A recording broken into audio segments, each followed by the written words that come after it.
Bismillahirrahmanirrahim. Assalamualaikum warahmatullahi wabarakatuh. Alhamdulillahi rabbil alamin. Wassalatu wassalamu ala rasulillahil karim habibina Muhammadin wa ala alihi wa sahbihi wa dhurriyyatihi wa ummatihi ila yaumiddin wa ba'du.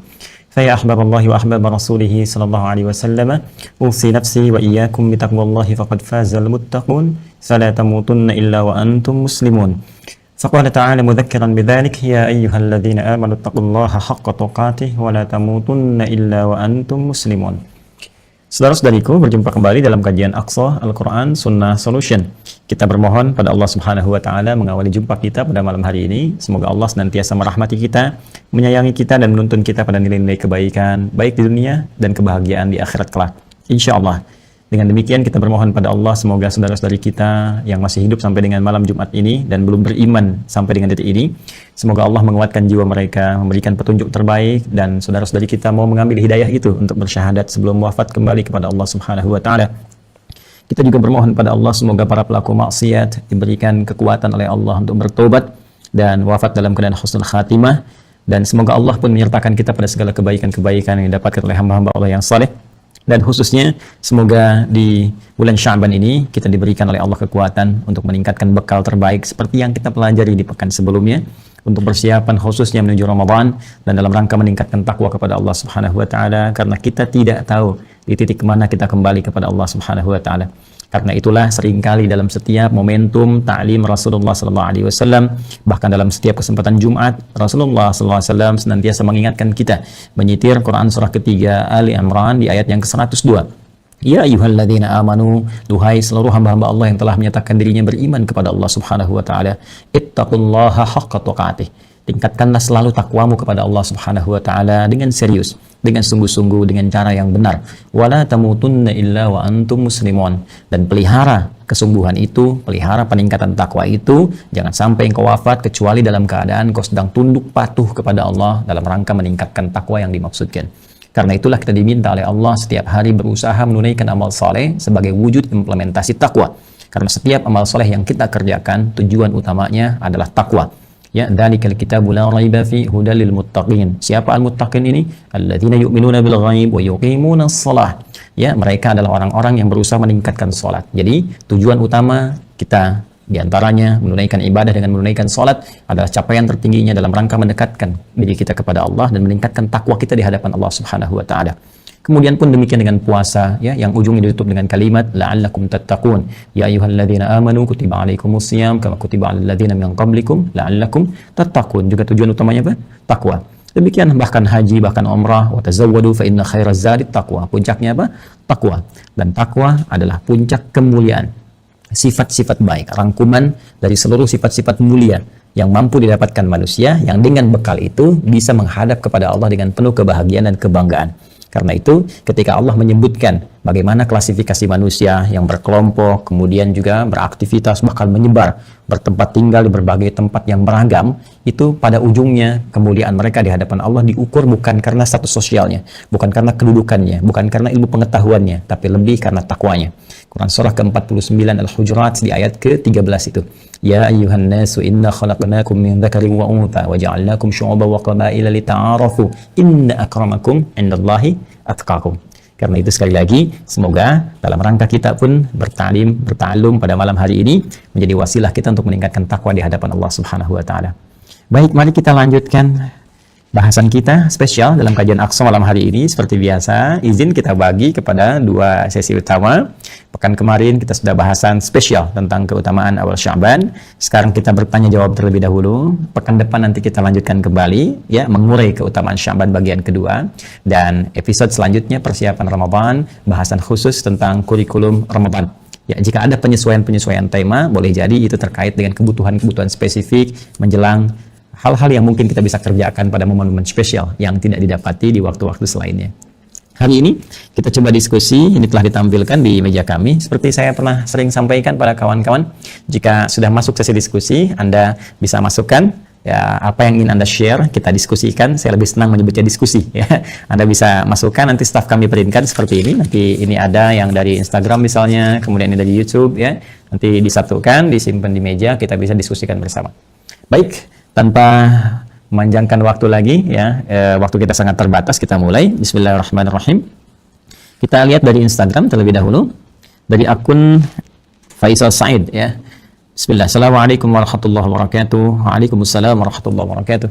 Ustadz, saya mau tanya amalan yang baik buat ibu yang sudah meninggal, karena selama ibu hidup di dunia, saya belum bisa memberikan kebahagiaan kepadanya. Terima kasih.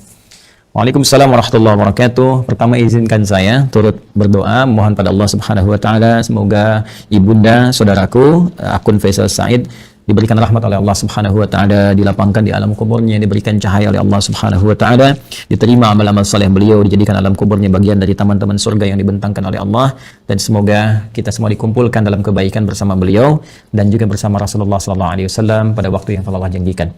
Selanjutnya, baik terkait dengan pertanyaan ini, saya juga berbahagia bahwa Masya Allah ada pertanyaan dari Anda seperti ini menunjukkan satu bagian yang tidak mudah didapati sebagai rasa cinta dari anak kepada orang tua. Karena tidak semua anak bisa memiliki perasaan semacam ini. Maka berbahagialah ketika tumbuh nilai-nilai itu, kecintaan kepada ibunda yang memang sangat dimuliakan dalam Al-Quran. Ya, seorang ibu Masya Allah berapa kali mendapatkan keutamaan dalam Al-Quran. Ya, seperti di Quran surah ke-31 misalnya, di ayat ke-14, Quran surah ke-46, di ayat ke-15, bagaimana Allah melukiskan perjuangan seorang ibu sampai kita harus berbakti maksimal kepadanya, kan? Sampai nanti puncaknya di Quran surah ke-17 ayat 23, ketika Allah menetapkan kita harus berbakti kepada Allah, setelah itu meletakkan bakti kepada kedua orang tua setelah pengabdian kita dan penghambaan kita kepada Allah Subhanahu wa taala. Dan diutamakan lagi ibu disebutkan 3 kali dalam hadis Nabi sallallahu alaihi wasallam ketika ada seorang sahabat bertanya, "Man abar?" Kepada siapa saya mesti berbuat baik? Maka Nabi menjawab, "Ummak," pada ibumu. Qala thumma man, kemudian pada siapa? Qala ummak, pada ibumu. Qala thumma man, kemudian pada siapa? Qala ummak. Ibumu, ibumu, ibumu, ibumu. Baru kemudian yang keempat disebut abak. Ya, bukan berarti dalam konteks ini ayah misalnya tidak punya prioritas, tidak. Tapi ini ingin menunjukkan bagaimana keutamaan seorang ibu yang memiliki keistimewaan di hadapan Allah dan Rasulnya. Pun demikian ayah pun nanti punya keutamaan dalam konteks yang terpisah. Dari sini Nabi memberikan bagaimana isyarat kepada para sahabat, ya ridwanullah alaihim jami'an, untuk berbakti kepada ibundanya. Ya, dalam keadaan hidup misalnya, kalau Anda buka kitab Al-Adabul Mufrad karya Al-Imam Al-Bukhari, dikisahkan bagaimana seorang yang berjuang sudah berangkat ke medan jihad, dilaporkan oleh kawannya, ya ibunya sedang menangis. Ya, karena belum bisa melepas kepergiannya pada saat itu, belum ketemu chemistry-nya. Ya, maka Nabi memanggil kemudian si anak muda ini, ya dipanggil oleh Nabi, maka Nabi katakan kepadanya, "Idhab, ya irji' ila ummik," bermakna pergilah kembali, pulang kepada ibumu, buat dia tertawa sebagaimana engkau telah membuatnya menangis. Buat dia tertawa sebagaimana engkau telah membuatnya menangis. Ini para ulama mengomentari bagaimana kedudukan seorang ibu sampai jihad berbakti kepadanya dalam keadaan hidupnya, membahagiakannya, memuliakannya, ya itu diutamakan bahkan melebihi jihad dalam medan perang jika ada kemudian hal-hal yang menuntutnya secara syar'i. Al-Imam Ali bin Abi Thalib karramallahu wajhah ya mengomentari statement Nabi sallallahu alaihi wasallam ketika menyebutkan 3 kali ummak, ummak, ummak, ibumu, ibumu, ibumu. Maka dikomentari oleh beliau karena ibu memiliki 3 keistimewaan yang tidak didapati oleh ayah. Yang pertama, ibu yang mengandung, ayah tidak mengandung. Yang kedua, ibu melahirkan, ayah tidak melahirkan. Yang ketiga, ibu menyusui, ayah tidak menyusui. Dengan 3 keutamaan ini, Nabi kemudian memberikan gambaran ibumu, ibumu, ibumu. Ada komentar yang lain bahwa ketika orang ini bertanya, maka peluang terbaiknya untuk berbakti ada kepada ibunya. Sehingga Ibnu Abbas radhiyallahu taala anhuma ketika didatangi oleh seseorang di masa beliau menjadi mufti, ya, aku punya persoalan, aku punya maksiat yang cukup tinggi aku kerjakan, bagaimana cara bertobat kepada Allah Subhanahu wa taala? Ibnu Abbas kemudian berkata, "Apakah engkau masih punya ibu?" Ya, kata orang ini, "Ya, aku masih punya ibu." Maka kata Ibnu Abbas radhiyallahu taala anhuma, "Pergilah engkau pulang, ya, kemudian layani ibumu, bahagiakan ibumu, ya, dan berbuat baiklah kepada ibumu." Orang ini bertanya, "Kenapa engkau berfatwa demikian?" Kan? Dia tidak menyuruh misalnya saya maksimalkan salatnya, maksimalkan misalnya sedekahnya, tapi yang diutamakan ke ibu. Karena kata Ibnu Abbas radhiyallahu taala anhuma, saya tidak melihat yang lebih utama untukmu saat ini kecuali yang itu. Inilah bagaimana kejeniusan Ibnu Abbas radhiyallahu taala anhuma, karena memang dalam narasi-narasi ayat-ayat Al-Qur'an firman Allah Subhanahu wa taala, kedudukan membahagiakan berbakti kepada ibunda itu langsung ditempatkan oleh Allah Subhanahu wa taala setelah penghambaan kita kepada Allah. Wa qadha rabbuka alla ta'budu illa iyyah wa bil walidaini ihsana. Kepada kedua orang tua kita wajib berbuat baik di tempat setelah penghambaan kepada Allah. Dan di antara kedua orang tua ini, ibu menempati posisi yang sangat tinggi. Wasainal insana biwalidayhi hamalathu ummuh. Jadi ketika 2 ini disebutkan, kata Allah di Quran surah 31 di ayat ke-14, dan kami wasiatkan kepada kedua ke seluruh anak-anak itu untuk berbakti kepada kedua orang tuanya. Siapa di antara mereka kalau mau didahulukan? Ya hamalathu ummu, maka prioritaskan ibumu dulu, ya kan? Ayah juga kita hormati, ya kita istimewakan, tapi ibu di sini dalam konteks kita ada pertanyaan, ibu mendapatkan kedudukan yang sangat luar biasa. Demikian di Quran surah ke-46 ayat 15. Nah, ini yang paling menarik dalam konteks kehidupan. Allah, Rasulullah SAW meminta kita memaksimalkan, orang banyak berbuat baik, tapi tidak sedikit orang-orang yang bisa memaksimalkan itu setelah ibunya wafat. Dan Anda termasuk yang dianugerahi oleh Allah Subhanahu wa taala kemampuan, keinginan dan azam untuk berbuat baik ibu walaupun telah wafat. Maka berbahagialah. Di antara caranya ada yang Nabi SAW sampaikan, bahkan disebutkan dalam hadis riwayat Muslim sampai dengan 9 lafaz. Saya sebutkan hadisnya, qala Rasulullah sallallahu alaihi wasallam, idza matal insanu atau idza matal abdu. Ya, kata Nabi SAW, jika seorang manusia yang biasa beraktivitas. Jadi insan itu, kata insan disebutkan 65 kali dalam Al-Quran, menunjuk pada term manusia dengan totalitas aktivitasnya. Jadi kalau terkait dengan nafsunya, tampilan fisikalnya disebut dengan bashar. 35 kali disebutkan dalam Al-Quran. Jika terkait dengan sifat-sifat lembutnya, harmoninya, yang berbeda dengan jin ya, dari penampakan dan gaibnya, itu disebut dengan al-ins. 18 kali ins dan jin dipasangkan dalam Al-Quran. Kemudian ada lagi menyebut sifat sosialnya an-nas. Setidaknya 241 kali kurang lebih disebutkan dalam Al-Quran. Jika menyebut asal genetiknya disebut dengan Bani Adam. Disebutkan 7 kali dalam Al-Quran. Nah, kalau disebutkan insan, al-insan 65 kali disebutkan dalam Al-Quran, itu menunjuk kepada totalitas aktivitas. Jadi saat mulai bangun tidur sampai tidur lagi.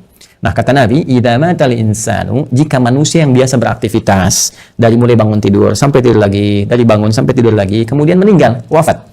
Ya, di kalimat pertama ini, pembuka hadis ini ingin memberikan kesan kepada kita bahwa mohon maaf sekali, sepadat-padat apapun kita beraktivitas, pada akhirnya meninggal juga. Pada akhirnya wafat juga.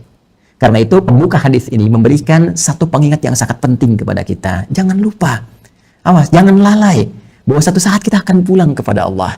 Apa yang kemudian ingin dipertaruhkan di dunia ini sampai Anda lupa mengerjakan ibadah, berangkat gelap, pulang gelap, demi harta tidak seberapa yang kalau didapat kemudian meninggal juga belum tentu dipakai, sampai berselisih, sampai bertarung, sampai ada yang saling menyingkirkan, menyungkurkan, bahkan mohon maaf sekali menumpahkan darah. Waliyadzubillah.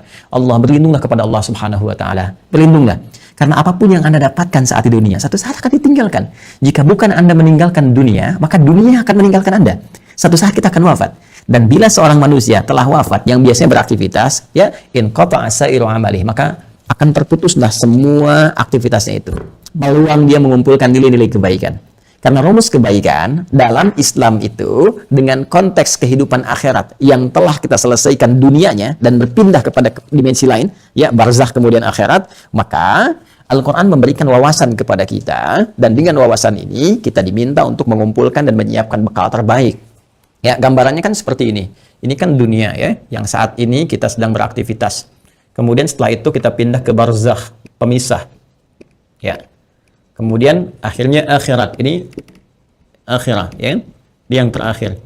Akhirat. Ini ad-dunya. Kemudian ini barzakh. Bainahuma barzakhul la yabghiyan. Demikian di surat Ar-Rahman ya. Nah, ini kan hakikat kehidupan kita di sini. Ini tujuan akhirnya. Ya, akhir kehidupan karena itu disebut dengan akhirat. Sekarang kita ada di sini. Ya.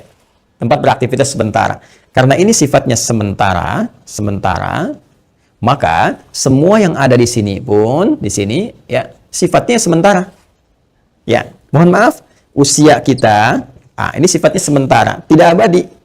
Ya, hanya sementara saja. Dibatasi dengan apa yang disebut dengan ajal namanya. Ya kan? Jadi begitu ajalnya tiba, maka selesailah kemudian usia kita. Ini, batasan ini, contohnya misalnya di Quran disebutkan di surah ke-7, Al-A'raf, di ayat 34. Walikulli ummatin ajal. Dan setiap umat itu, bukan 1-2 orang, semua umat yang pernah beraktivitas di bumi, mereka memiliki batas usia. فَإِذَا جَاءَ أَجَلُهُمْ لَا يَسْتَأْخِرُونَ السَّاعَةَ وَلَا يَسْتَقْدِمُونَ. Jika telah tiba ajalnya, maka tidak akan pernah bisa dimajukan atau dimundurkan. Pada saat itu berhenti, selesai. Ya, berhenti dan selesai, akan didatangi oleh maut namanya. Ya, maut. Di Quran surah ketiga Ali Imran di ayat 185. Kullu nafsin dha'iqatul maut. Maka maut datang ya untuk sudah menerapkan perintah Allah Subhanahu wa taala sesuai dengan batas ajal ini dan mengambil kembali untuk memindahkan kepada dimensi berikutnya. Yang bertugas membawa maut ini nanti ada bahkan satu malaikatnya khusus, spesifik. Disebut dengan malakul maut ya di Quran surah ke-32. Di ayat yang ke-11 ya, paling kanan agak ke bawah. Qul yatawaffakum malakul mautil ladzi wukkila bikum. Ya, katakan Muhammad SAW bahwa setiap yang hidup itu akan didatangi oleh malakul maut. Jadi ada malaikat khusus ya yang ditugasi untuk membawa maut. Maka kalau ini sudah tiba, maka selesai ajal. Nah, maka yang biasanya kita ini beraktivitas, aktif, bekerja dengan segala yang kita dapatkan dalam kehidupan dunia. Mohon maaf, bidangnya mungkin beragam, ya. Ada yang di kesehatan, kedokteran, medis, ada yang insinyur, ada yang di militer, tentara, ada yang Polri misalnya, ada yang di politisi, ya, di politik, jadi politisi misalnya, ada yang di pemerintahan, birokrat, ada yang ustadz, mengajar, dosen, guru dan sebagainya. Pada akhirnya, sepanjang semua bernama makhluk, ya, dan spesifik manusia. Pada akhirnya semua kegiatan itu akan tuntas selesai. Ya, semua manusia yang beraktivitas tadi disebut dengan insan, al-insan. Ya, ada surah ke-76 dalam Al-Qur'an al-insan. Ya, kata Nabi, "Idza matal insan", jika semua manusia yang beraktivitas ini sudah tiba nih, sudah tiba ajalnya. Ya, tiba maut. Ya, maut itu sifatnya, keadaannya. Mata itu kata kerjanya, mata yamutu mautan. Ya, mata yamutu mautan. Idza matal insan. Jika tiba maut ini menjemput manusia, ya, sudah datang ajalnya, tiba maut, dan menghentikan semua aktivitas yang pernah ia lakukan. Tadi saya katakan, semua pembuka di hadis ini, kalimatnya singkat padat, cuma 2 kata, matal insan, tapi pesannya sangat dalam, memberikan kesan bahwa apapun yang kita banggakan, pada hakikatnya akan selesai. Apapun yang kita tonjolkan dalam kehidupan, pada hakikatnya akan selesai. Apakah harta benda yang kita tampilkan, apakah kedudukan yang kita tonjolkan, dan sebagainya, semua akan tuntas selesai dengan tibanya maut. Ya, karena sifatnya kehidupan kita di dunia ini sementara, maka usia pun sementara, bekalnya pun sementara. Silakan Anda kumpulkan sampai banyak bermewah-mewah misalnya. Mohon maaf, kendaraan banyak yang mewah, pakaian mewah. Pada akhirnya meninggal nggak dibawa. Ya, alam kubur itu tempatnya hanya setempat seukuran jasad kita saja. Nggak ada seukuran rumah Anda, seukuran mobil Anda untuk memasukkan semua aset Anda. Tidak selesai, kawan. Karena itu sering-kali merenung, sering-sering merenung. Pada akhirnya, apa sih yang mau dicapai di kehidupan dunia ini? Kalau kita memang akan berpindah. Dan setiap tempat yang disinggahi, fitrahnya membutuhkan bekal. Ya, Anda saja di dunia, saya sering katakan, dalam konteks kehidupan dunia saja, misal, saat ini saya ada di Bekasi misalnya, ya kan? Saya akan pergi di satu provinsi yang sama, ya. Misalnya ke Bandung lah, sama-sama Jawa Barat misalnya. Atau ke tetangga ke Jakarta misalnya. Ya. Ini kita, ke Jakarta saya yang jaraknya tidak terlampau jauh, mesti punya bekal. Ke Bandung mesti punya bekal.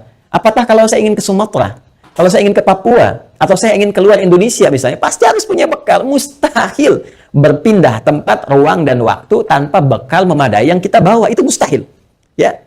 Nah, kalau dalam konteks keduniaan saja mesti punya bekal, maka bagaimana dengan dimensi yang berbeda?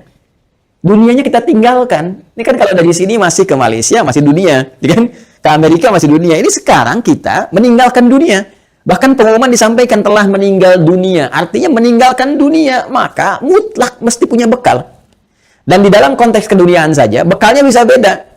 Saya pergi ke Arab. Di Arab mungkin kulturnya beda. Makanan pokoknya tidak sama. Maka bekal yang dibawa pun akan menyesuaikan dengan itu. Sekarang kalau dalam konteks kehidupan dunia saja, bekal di satu tempat bisa berbeda. Maka apalagi dengan dimensi yang berbeda. Mesti ada bekal untuk hadir ke sini. Ya. Di saat kita bawa ke sini, semua bekal dunia tanggal. Yang dunia ini hilang. Ya, karena beda tempat. Sekali lagi, apa yang kita bawa di sini, kita bawa rupiah dari sini. Apakah akan laku dibawa di Amerika? Ya, laku misalnya dibawa di Kanada, laku dibawa di Jerman dan sebagainya. Belum tentu. Belum tentu. Kita harus tukar dulu gitu kan? Atau barangkali belum berlaku misalnya dan seterusnya. Boleh jadi. Nah, sekarang kita akan pindah tempat, dimensi berbeda. Apa yang harus kita bawa?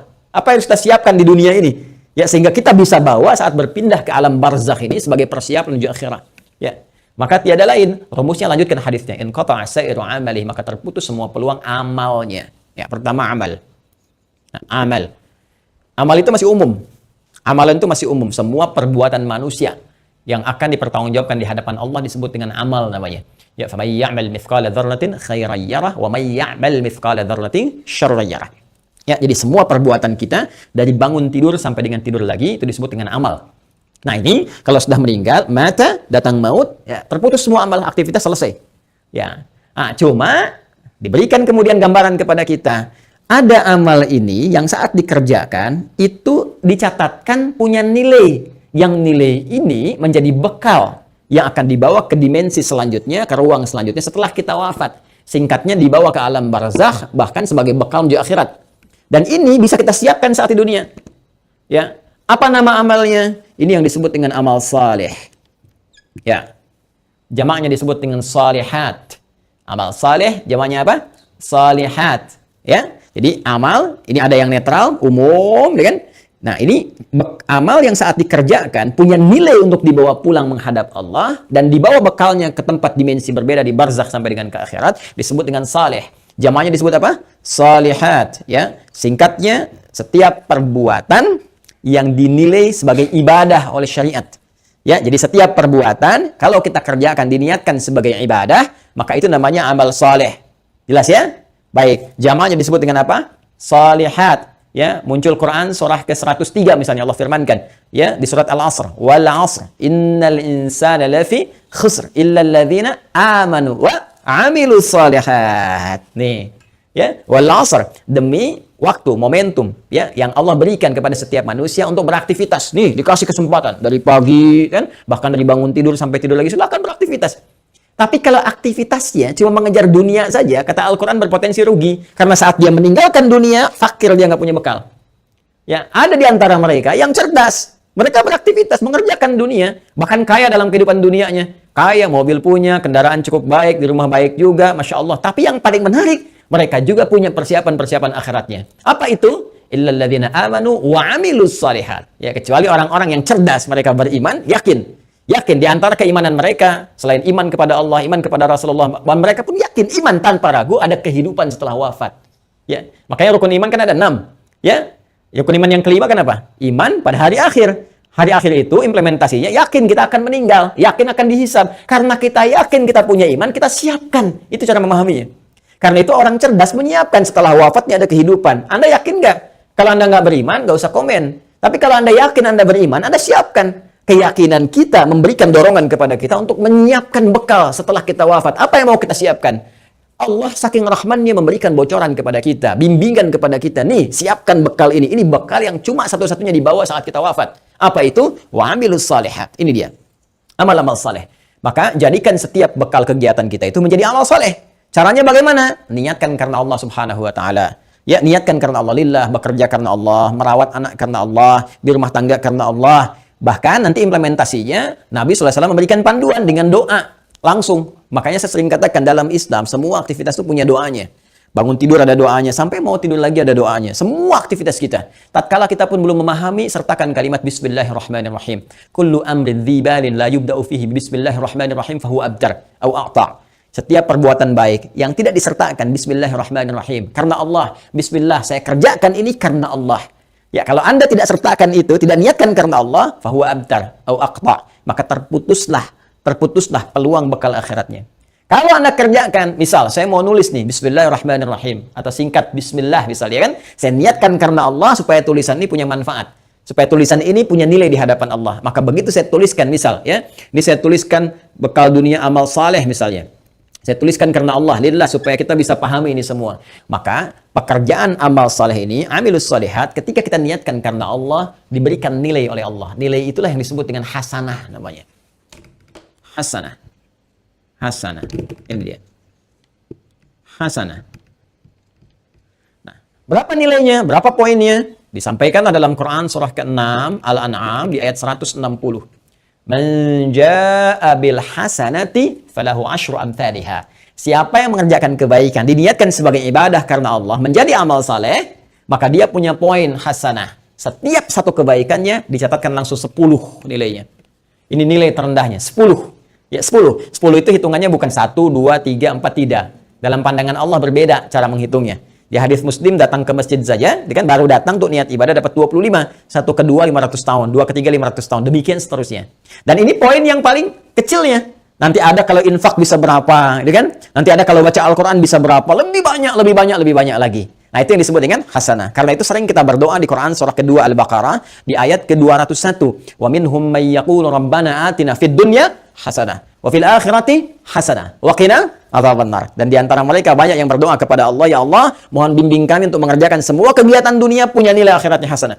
Dan di akhirat bisa dilihat hasanah itu ya Allah, sehingga mengantarkan kami pada rahmat-Mu dan memasukkan dengan rahmat itu ke dalam surga-Mu. Ya, berjumpa dengan Rasulullah SAW. Amin. Kan? Nah, kalau seorang meninggal terputus semua peluang ini. Ya, jadi nggak bisa ngerjakan hasanah lagi. Tapi ada rahasia. Kata Nabi, ada 3 amalan yang kalau dikerjakan, Masya Allah, ini yang sudah meninggal nggak bisa ngerjakan lagi, tapi hasanahnya tetap mengalir. Pahalanya tetap mengalir. Ngalir. Dan di antara yang 3 itu, Nabi menyebutkan. Perhatikan kalimatnya. Idza matal insanu aw idza matal abdu in qata'a sa'iru amali illa min 3. Ya, atau illa min 3. 1, shadaqatin jariyah. Sedekah jariyah. Ya. Nah, ini kalau kita gali lagi, ini lebih panjang lagi nih. Ya, mohon bersabar ya teman-teman sekalian. Ya, sedekah itu adalah setiap kebaikan yang mampu kita kerjakan. Kullu ma'rufin sedekah. Semua jenis kebaikan yang mampu kita kerjakan. Nah, sedekah dibagi pada 2 bagian. Bagian yang pertama yang tidak mengalirkan pahala abadi untuk kita. Maksudnya kalau kita wafat selesai. Yang kedua, kalaupun kita wafat, pahalanya tetap mengalir.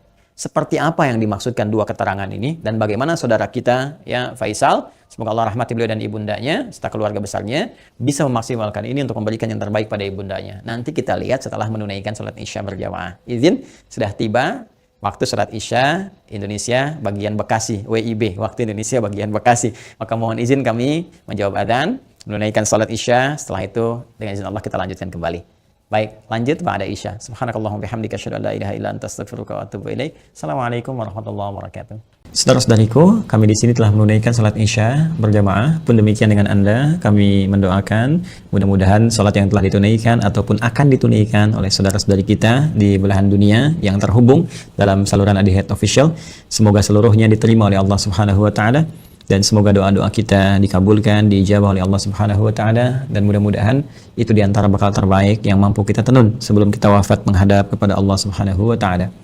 Mohon izin kembali kita lanjutkan bahasan kita, bahwa pertama dari akun Faisal Said tadi menanyakan sebelum Isya, beliau berkenan menginginkan adanya satu amalan yang bisa dipersembahkan untuk ibundanya yang telah wafat dan ingin membahagiakan beliau dalam keadaan saat ini. Bagaimana, apakah ada bimbingan dalam Al-Quran ataupun hadis-hadis Nabi Sallallahu Alaihi Wasallam? Tadi telah kita buka, telah kita sampaikan dengan begitu mendetil bahwa Al-Quran memberikan peluang terbaik bagi seorang anak ataupun anak-anak yang ingin berbakti kepada kedua orang tua, khususnya ibundanya tercinta. Baik itu saat masih ada bersama beliau ataupun juga telah meninggalkan bagian dari keluarganya. Di antara amalan-amalan itu, Nabi SAW memberikan gambaran kepada kita dalam salah satu sabdanya, dan bahkan disebutkan tadi saya katakan hampir 9 lafaz dalam Imam Muslim. Ya, Nabi SAW menyampaikan, qala Rasulullah SAW, idza matal insanu, jika manusia yang telah beraktivitas itu dari mulai bangun tidur sampai dengan tidur lagi, kedatangan maut, ya, tiba kemudian ajalnya, in qata'a sa'iru amalih, maka dengan wafatnya itu, dengan datangnya maut itu, terputuslah kemudian seluruh peluang aktivitas-aktivitas yang telah ia kerjakan, yang sebelumnya telah ia tenun. Sudah tidak ada lagi kesempatan. Maka karena tidak ada kesempatan beraktivitas lagi, di antara peluang untuk mencari bekal untuk pindah ke alam barzakh sebagai persiapan menuju akhirat pun terputus sudah. Ya, karena amal itu telah kita tadi uraikan dibagi pada 2 bagian. Ya, ada yang tadi objektif umumnya, kemudian dibagi 2, ada yang disebut dengan amal saleh, yaitu amal-amal kebaikan yang dinilai sebagai ibadah jika dilakukan karena Allah Subhanahu wa taala. Dan dia punya poin yang disebut dengan hasanah itu. Bila ada satu perbuatan menjadi hasanah, maka dia punya 10 poinnya. Ya, Quran surah ke-6 Al-An'am ayat 160 seperti telah kami tuliskan sebelumnya, man jaa'a bil hasanati falahu asyru amsalihha. Ya, maka siapapun yang mampu menenun kebaikan menjadi hasanah, punya nilai ibadah, maka dia punya poin 10. Ya, 10 tadi kami sampaikan saat sebelum Isya, bahwa jangan dihitung 1, 2, 3, 4, 5, karena Allah punya hitungan tersendiri yang nilainya jauh dari apa yang kita gambarkan. Nah, teman-teman sekalian, itu batas minimal ya. Ya, apalagi nanti kalau kita kemudian tenun dengan amal-amal lain yang punya nilai yang lebih banyak lagi, seperti infak, bacaan Al-Quran, dan sebagainya. Ada lagi amal yang kedua nanti amal sayyi, ya, jamaknya sayyiat, sayyiat. Nah, ini amal-amal yang didesain bersumber dari nafsu atas bisikan-bisikan setan. Ya, paradoks dengan amal soleh tadi. Makanya sering saya katakan ada amal soleh, ada amal salah. Yang baiknya amal saleh, yang jeleknya amal salah. Amal salah ini sepanjang kita hidup mesti kita koreksi, kita benarkan, ya, lewat jalur yang disebut dengan taubat. Ya, supaya dengan jalur taubat ini dihapus nanti yang jelek-jeleknya sebelum kita wafat, ya dihapuskan catatannya, diperbaiki kemudian oleh amal-amal kita atas petunjuk dan izin Allah Subhanahu wa taala. Kita tutup itu dan isi dengan hal-hal yang baik sehingga di ujungnya, di ujung kematian kita menjadi baik. Itu yang disebut dengan husnul khatimah. Khatimah itu penutup, husnul itu baik, ya, penutup yang terbaik. Maka ketika kita sudah tutup dengan taubat, berkenan Allah menghapuskan amal-amal jelek ini sehingga yang terbawa yang baik-baiknya saja. saat menghadap kepada Allah Subhanahu wa taala. Kalau ini tidak terjadi, nanti di hadis Muslim riwayat sahabat Abu Hurairah radhiyallahu taala anhu akan disebutkan oleh Nabi sallallahu alaihi wasallam, maka setiap amal yang soleh akan menutup yang salahnya. Ya, misal nanti yang ini salat, yang ini misalnya senang bikin hoax, maka yang salatnya akan menutup perbuatan hoaxnya. Yang ini misalnya puasa, yang ini senang berselisih, maka yang puasa akan menutup selisihnya. Demikian seterusnya sampai ditimbang nanti. Bahkan ada orang yang bangkrut disebut dengan muflis, ya, disebut dengan muflis. Jadi begitu habis amal salehnya, masih ada amal salahnya, maka bangkrut dia karena nggak punya lagi penutup. Ya, habis modalnya ini, tersisa keburukannya. Maka diambillah kejelekan orang-orang yang dizalimi, ditimpakan kepadanya, dilemparkan ke neraka. Itu yang disebut dengan muflis. Waliyadzubillah, kita berlindung kepada Allah Subhanahu wa taala dari perbuatan tadi. Nah, sekarang ada orang yang telah wafat, nggak bisa mengerjakan amalan lagi, tapi apakah dia berpeluang masih mendapatkan balasan-balasan pahala? Ya, transfer pahala kebaikan. Karena kalau sudah di alam barzah, kita nggak bisa kirim makanan, kita nggak bisa misalnya kirim perhiasan, kita nggak bisa kirim kebutuhan dunia, karena dimensinya beda, ruangnya sudah lain, alamnya sudah berbeda. Yang harus kita kirimkan kepada mereka adalah bekal real yang mereka butuhkan. Nah, kata Nabi, ada 3 peluang yang mungkin didapatkan oleh mereka yang telah wafat, ya, walaupun mereka telah meninggal dunia dan tidak beramal lagi. Yang pertama tadi telah kita singgung, sedekah jariyah. Ya, sedekatin jariyah, yaitu amal-amal kebaikan yang pahalanya tetap mengalir. Ya, saya ulang, amal-amal kebaikan yang pahalanya tetap mengalir. Jadi, pertama, teman-teman, sedekah ini adalah gambaran dari semua perbuatan-perbuatan baik. Ya, dalam fikih disebut dengan kullu ma'rufin sedekah. Semua perbuatan baik yang mampu dikerjakan itu disebut dengan sedekah. Karena itu zakat dalam Al-Quran disebut juga dengan sedekah. Ya, khudz min amwalihim sedekah. Ambil dari zakat yang telah masuk, ya, nisabnya, haulnya, ambil itu ya sebagai bagian dari perbuatan baik. Sedekah yang membuktikan kebenaran iman. Jadi sedekah itu bisa diartikan pembuktian kebenaran, sesuatu yang baik, sesuatu yang jujur, dan nilai-nilai kemuliaan. Itu di antara makna sedekah. Karena itu kenapa perbuatan baik disebut dengan sedekah? Ini pertama pembuktian dari keimanannya. Jadi iman itu implementasinya kebaikan-kebaikan. Untuk membuktikan kita beriman, maka diminta oleh Allah kepada kita semua membuktikan lewat amalan baik. Karena itu lisan diminta berkata baik, tangan bekerja baik, kaki melangkah pada yang baik. Itu pembuktian iman. Karena itu orang beriman mustahil berbuat yang tidak baik. Karena itu kata Nabi, la yasikul mu'min, indama yasik fahuwa mu'min. Mustahil orang beriman itu korupsi, orang beriman itu mencuri. Ketika mencuri ada iman dalam dirinya. Maksudnya Nabi mempertanyakan, imannya kemana sampai bisa mencuri? Imannya kemana sampai bisa berbuat maksiat, kan? Jadi iman itu akan mendorong kita berbuat baik. Karena itu semua perbuatan baik disebut dengan apa? Sedekah. Nah, perbuatan baik yang disebut dengan sedekah ini dibagi 2 bagian. Ya, dibagi 2 bagian. Ada yang disebut dengan sedekah tsabitah. Ya, saya hapus dulu ini. Sedekah tsabitah. Ya, sedekatun, sedekah. Ada yang disebut dengan tsabitah. Ya, tsabitah itu sudah yang tetap, berhenti gitu kan? Atau waqifah, berhenti sampai di situ. Ya, berhenti saja sampai di kehidupan dunianya. Maksudnya apa? Saat dia beramal di dunia, saat hidup dituliskan pahalanya. Tapi ketika wafat selesai, waqifah, tsabitah, berhenti sampai di situ saja. Dalam konteks kehidupan dunia saja. Saat dia beramal. Jadi saat dia hidup di dunia, kemudian misalnya dia salat nih. Ya, si A misalnya salat. Kemudian dia ketika menunaikan salat kan dituliskan pahalanya. Ya, ketika ikhlas tunaikan tuliskan pahala. Misalnya dapat pahala sekian kan. Nah, ketika dia meninggal dunia, wafat ini, sudah. Karena nggak bisa salat lagi, nggak ada lagi catatan amal pahala mengalir. Ya, sudah selesai sampai di situ. Selesai, terhisab sampai di situ. Karena selesai, tetap di situ disebut dengan tsabit atau waqifah, berhenti sampai di situ. Ya. Nah, ada yang menarik nih. Orangnya sudah meninggal, sudah nggak di dunia lagi. Ya, sudah berpindah ke dimensi lain, dia pindah ke barzakh. Alam pemisah, ya, disebut dengan alam kubur. Terpisah dia dengan dunia, tapi belum sampai ke akhirat. Ya, alam pemisah antara dunia dengan akhirat disebut dengan barzakh. Ya, baik. Ketika berpindah kepada barzakh ini, nggak ada peluang amal lagi. Tapi yang menarik, walaupun dia nggak mengerjakan amalannya, pahalanya tetap mengalir. Nah, mengalir dalam bahasa Arab disebut dengan jara yajri, jariyan wa jariyatan. Ya, maka karena ini sifatnya ada muannats-nya disebut dengan jariyah. Jariyah. Ya. Baik. Ini apa namanya? Sifat dan mausuf, ya, disifati sedekah, ya, sedekah, perbuatan-perbuatan baik jariyah yang pahalanya terus ngalir sampai kehidupan berakhir. Ya, sampai hari perhitungan tiba, kiamat terjadi, ya, perhitungan pahala, baru kemudian di situ hitungan dikumpulkan keseluruhan disebut dengan hisab. Ya, disebut dengan apa? Hisab. Jadi sepanjang kiamatnya belum terjadi, kemudian belum terputus kehidupan dunia keseluruhannya, maka terus saja ngalir di pahalanya, ngalir, kumpul, masya Allah, walaupun orangnya telah meninggal dunia. Nah, ini sedekah jariyah ini punya 2 sumber. Ya, untuk mempercepat, punya 2 sumber. Sumber pertama adalah kebiasaan amal soleh yang dikerjakan oleh orang yang meninggal tadi sebelum dia wafat. Jadi sebelum dia wafat, dia punya kebiasaan beramal. Ya, yang amalan ini setelah dia wafat pun masih ada tuh. Ya, merambat peluang amalannya sehingga pahalanya terus mengalir kepada yang bersangkutan. Apa di antara contohnya misalnya? Contoh misalnya yang bersangkutan sebelum meninggal dunia pernah misalnya menyumbang untuk kepentingan di masjid. Masya Allah misalnya sedang ada perbaikan masjid, kan? Lalu disumbangkanlah untuk bikin keran wudhu misalnya. Masya Allah, walaupun orangnya meninggal, keran wudhunya masih ada, dipakai orang. Setiap dipakai, mengalir, pahala terus mengalir. Sepanjang itu ada. Karpet masjid misalnya kan disumbangkan, dipakai terus, walaupun orangnya meninggal, tetap pahalanya mengalir. Ngalir. Masya Allah. Pesantren, pembangunan, tadi ada beberapa informasi yang saya sampaikan terkait update, nanti di akhir saya tegaskan kembali. Ya, Masya Allah misalnya bikin pesantren untuk ahli Al-Quran, bahkan misalnya ada mushafnya, ya kan kita buka juga tuh wakaf untuk mushafnya, untuk perangkat hafalan. Itu Masya Allah, setiap yang menghafal dapat pahalanya. Makanya saya sering katakan, kalau beramal kita mesti cerdas. Dengan modal sekecil-kecilnya dapat keuntungan sebanyak-banyaknya. Ya, contoh misalnya, kita punya uang 50.000 nih. Kita bisa punya banyak pilihan untuk beramal saleh. Tapi kalau kita bisa gunakan 50.000 misalnya untuk sedekah jariyah, saya punya pos uang misalnya 50.000 nih. Saya pengen jadi pahala di hadapan Allah. Mana yang akan saya gunakan? Maka Anda bisa melihat dengan bijak. Anda mau pilih mana yang thabit, waqifah, berhenti sampai di situ. Misal Anda berikan makanan, kasih misalnya orang butuh untuk makan supaya energi dia ada. Dia makan tuh. Dari energi itu dia pakai untuk sholat misalnya. Ya, dia akan gunakan untuk sholat seketika ketika energinya selesai pahala Anda.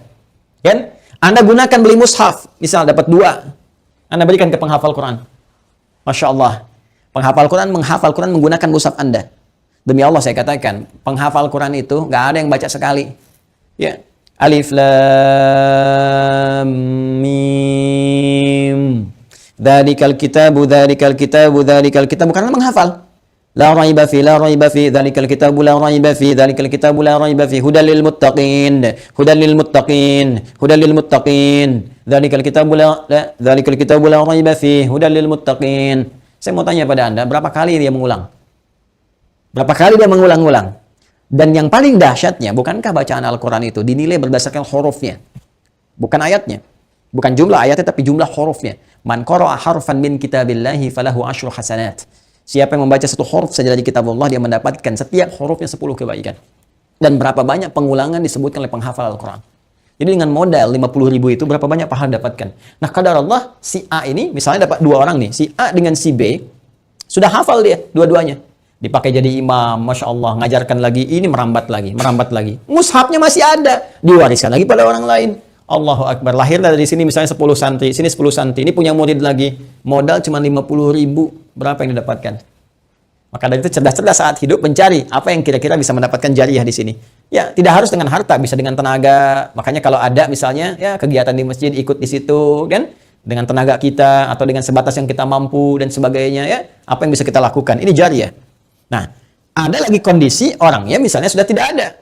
Ya, ini bisa dikerjakan oleh siapa? Oleh anak misalnya. Ya, anak. Apa yang dilakukan oleh anak? Seperti tadi. Ya, misalnya dia membelikan mushaf, dikirimkan misalnya kepada siapa? Ya, kepada para penghafal Quran. Niatkan itu untuk misalnya diarahkan kepentingan ibundanya. Tadi seperti yang tadi disampaikan. Ya Allah, saya berniat dengan wakaf mushaf ini atas nama ibunda saya. Itu boleh dilakukan. Sah dikerjakan. Boleh saja. Silakan. Ya, Anda punya berapa? 50.000, 100.000, niatkan. Ya Allah, saya mau bantu untuk pesantren, saya niatkan untuk ibu saya. Sah. Boleh, kirimkan itu. Ya, kirimkan. Sampaikan. Boleh dengan itu semua Anda lakukan. Dan Masya Allah ketika itu dikerjakan, ada sesuatu yang akan terjadi, sesuatu yang berbeda. Ya, tapi juga ingat, tetap kita jaga dalam koridor amalan, amal solehnya. Nggak usah misalnya ditambahin apapun. Kalau saya sih sarankan, kalau Anda misalnya mau mushaf, sudah cukupkan dengan niat saja. Ya, dengan niat dalam hati kita bahwa ini kita niatkan untuk kepentingan ibunda saya. Ya, ini Anda nggak harus cantumkan misalnya, ya taruh foto misalnya, atau taruh ini, taruh itu nggak diperlukan menurut saya. Ya, walaupun mungkin ada pandangan berbeda, kita hormati. Tapi bagi saya pribadi, cukupkanlah seperti itu apa adanya. Sehingga dengan orang-orang membaca pun akan tercukupkan bagi pahala apa itu mengalir dengan izin Allah Subhanahu wa taala. Ya. Allah taala alam bisawab. Ini bagian yang pertama, sedekah jariyah. Satu, ya. Kemudian yang kedua, teman-teman sekalian, bisa dalam bentuk ya ilmin yuntafa'u bihi, ilmu yang bermanfaat.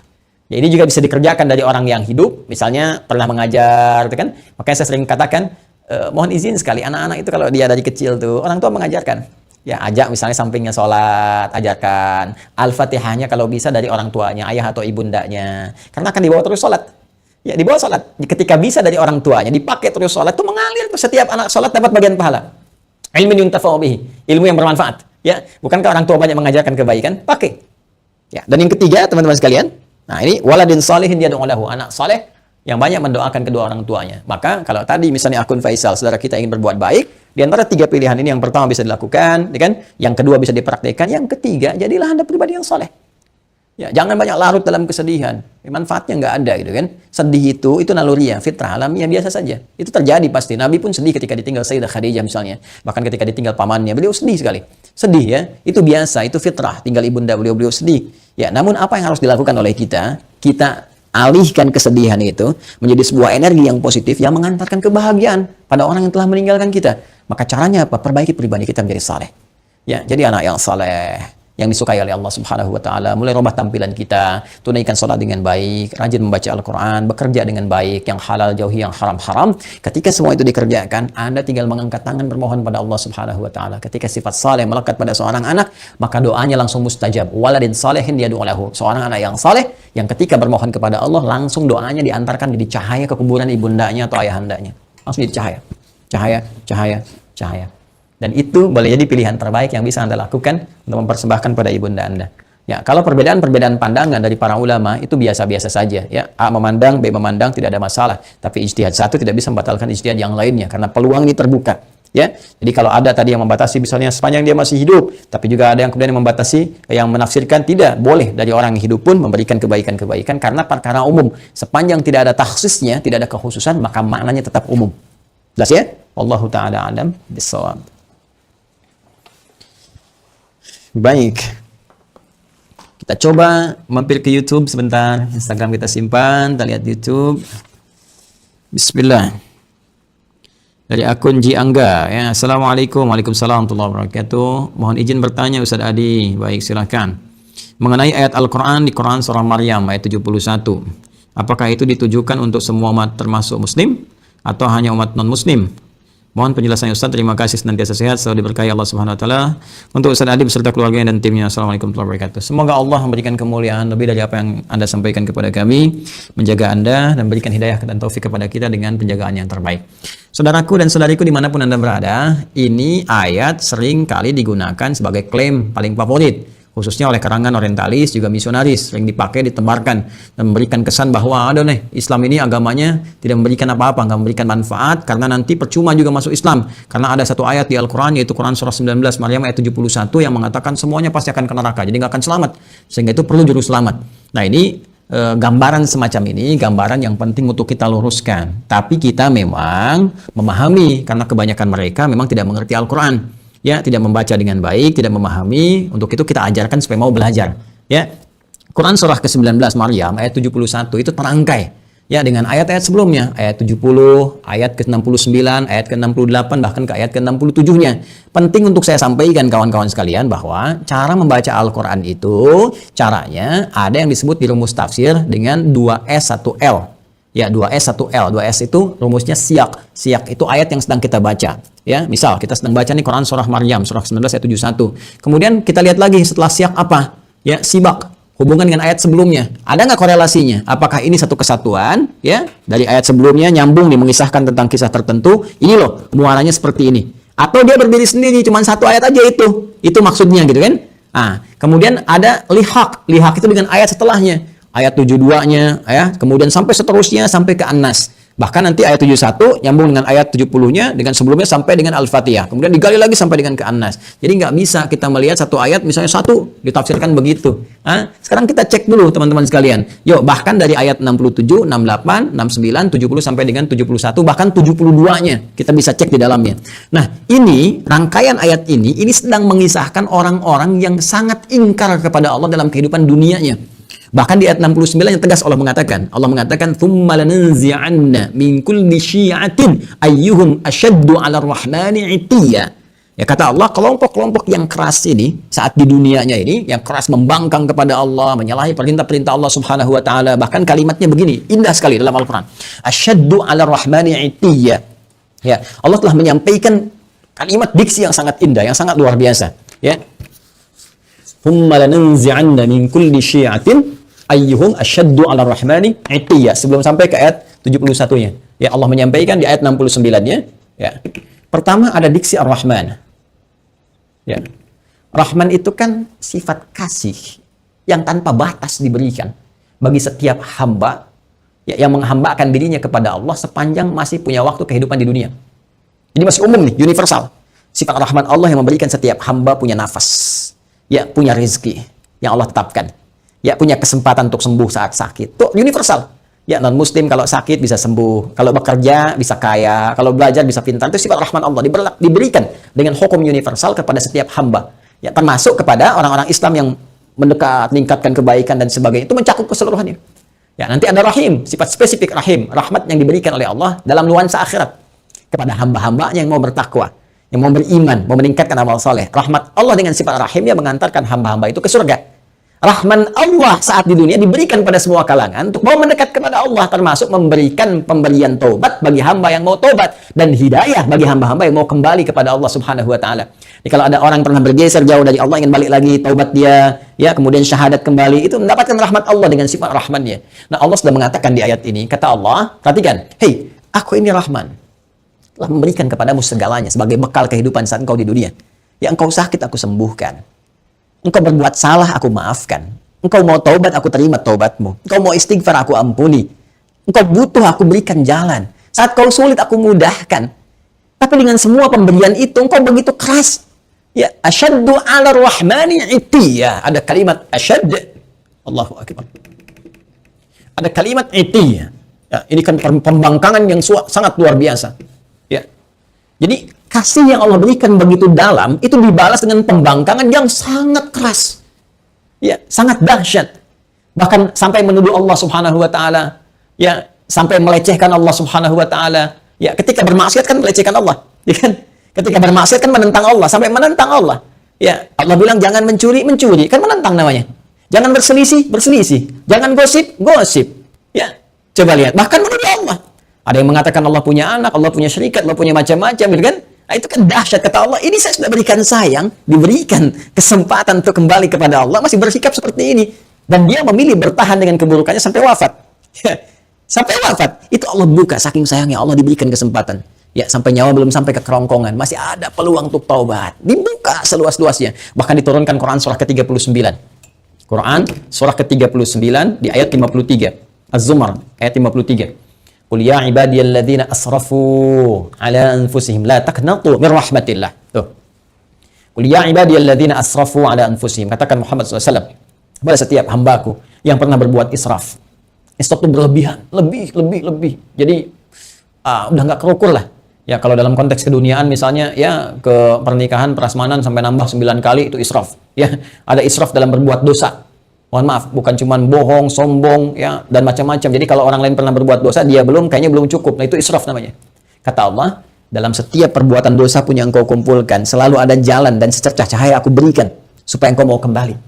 Jadi sebelum nyawa sampai ke kerongkongan, karena itu diperdengarkan. Ya, ada adzan, ada suara-suara kebaikan, orang baca Quran. Kok tiba-tiba lewat masjid, padahal Anda bisa lewat jalan yang lain. Kenapa kok lewat masjid? Kenapa kok tiba-tiba mampir ke ceramah ini? Anda ditugasi jadi bazar misalnya, tapi mampirnya ke ceramah ini. Ya, kok tiba-tiba bisa datang gitu kan?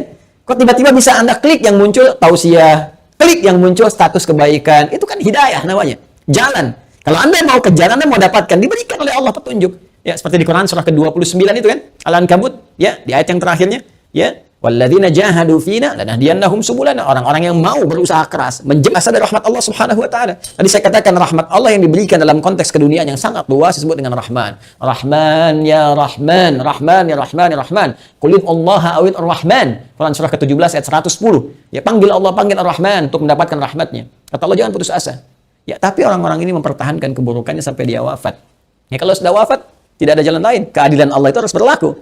Ya, keadilan Allah harus berlaku. Maka apa yang terjadi pada orang-orang semacam ini, maka akan dikumpulkan nanti saat hisab. Dikumpulkan dengan para setan-setan yang membangkang. Ya, karena ayatnya jelas mengatakan, ya, lanahsyurannahum, kami akan kumpulkan mereka wasyayatin, dengan para setan-setan yang membangkang. Di ayat sebelumnya, ya, maka dikumpulkan mereka itu. Setan kan membangkang.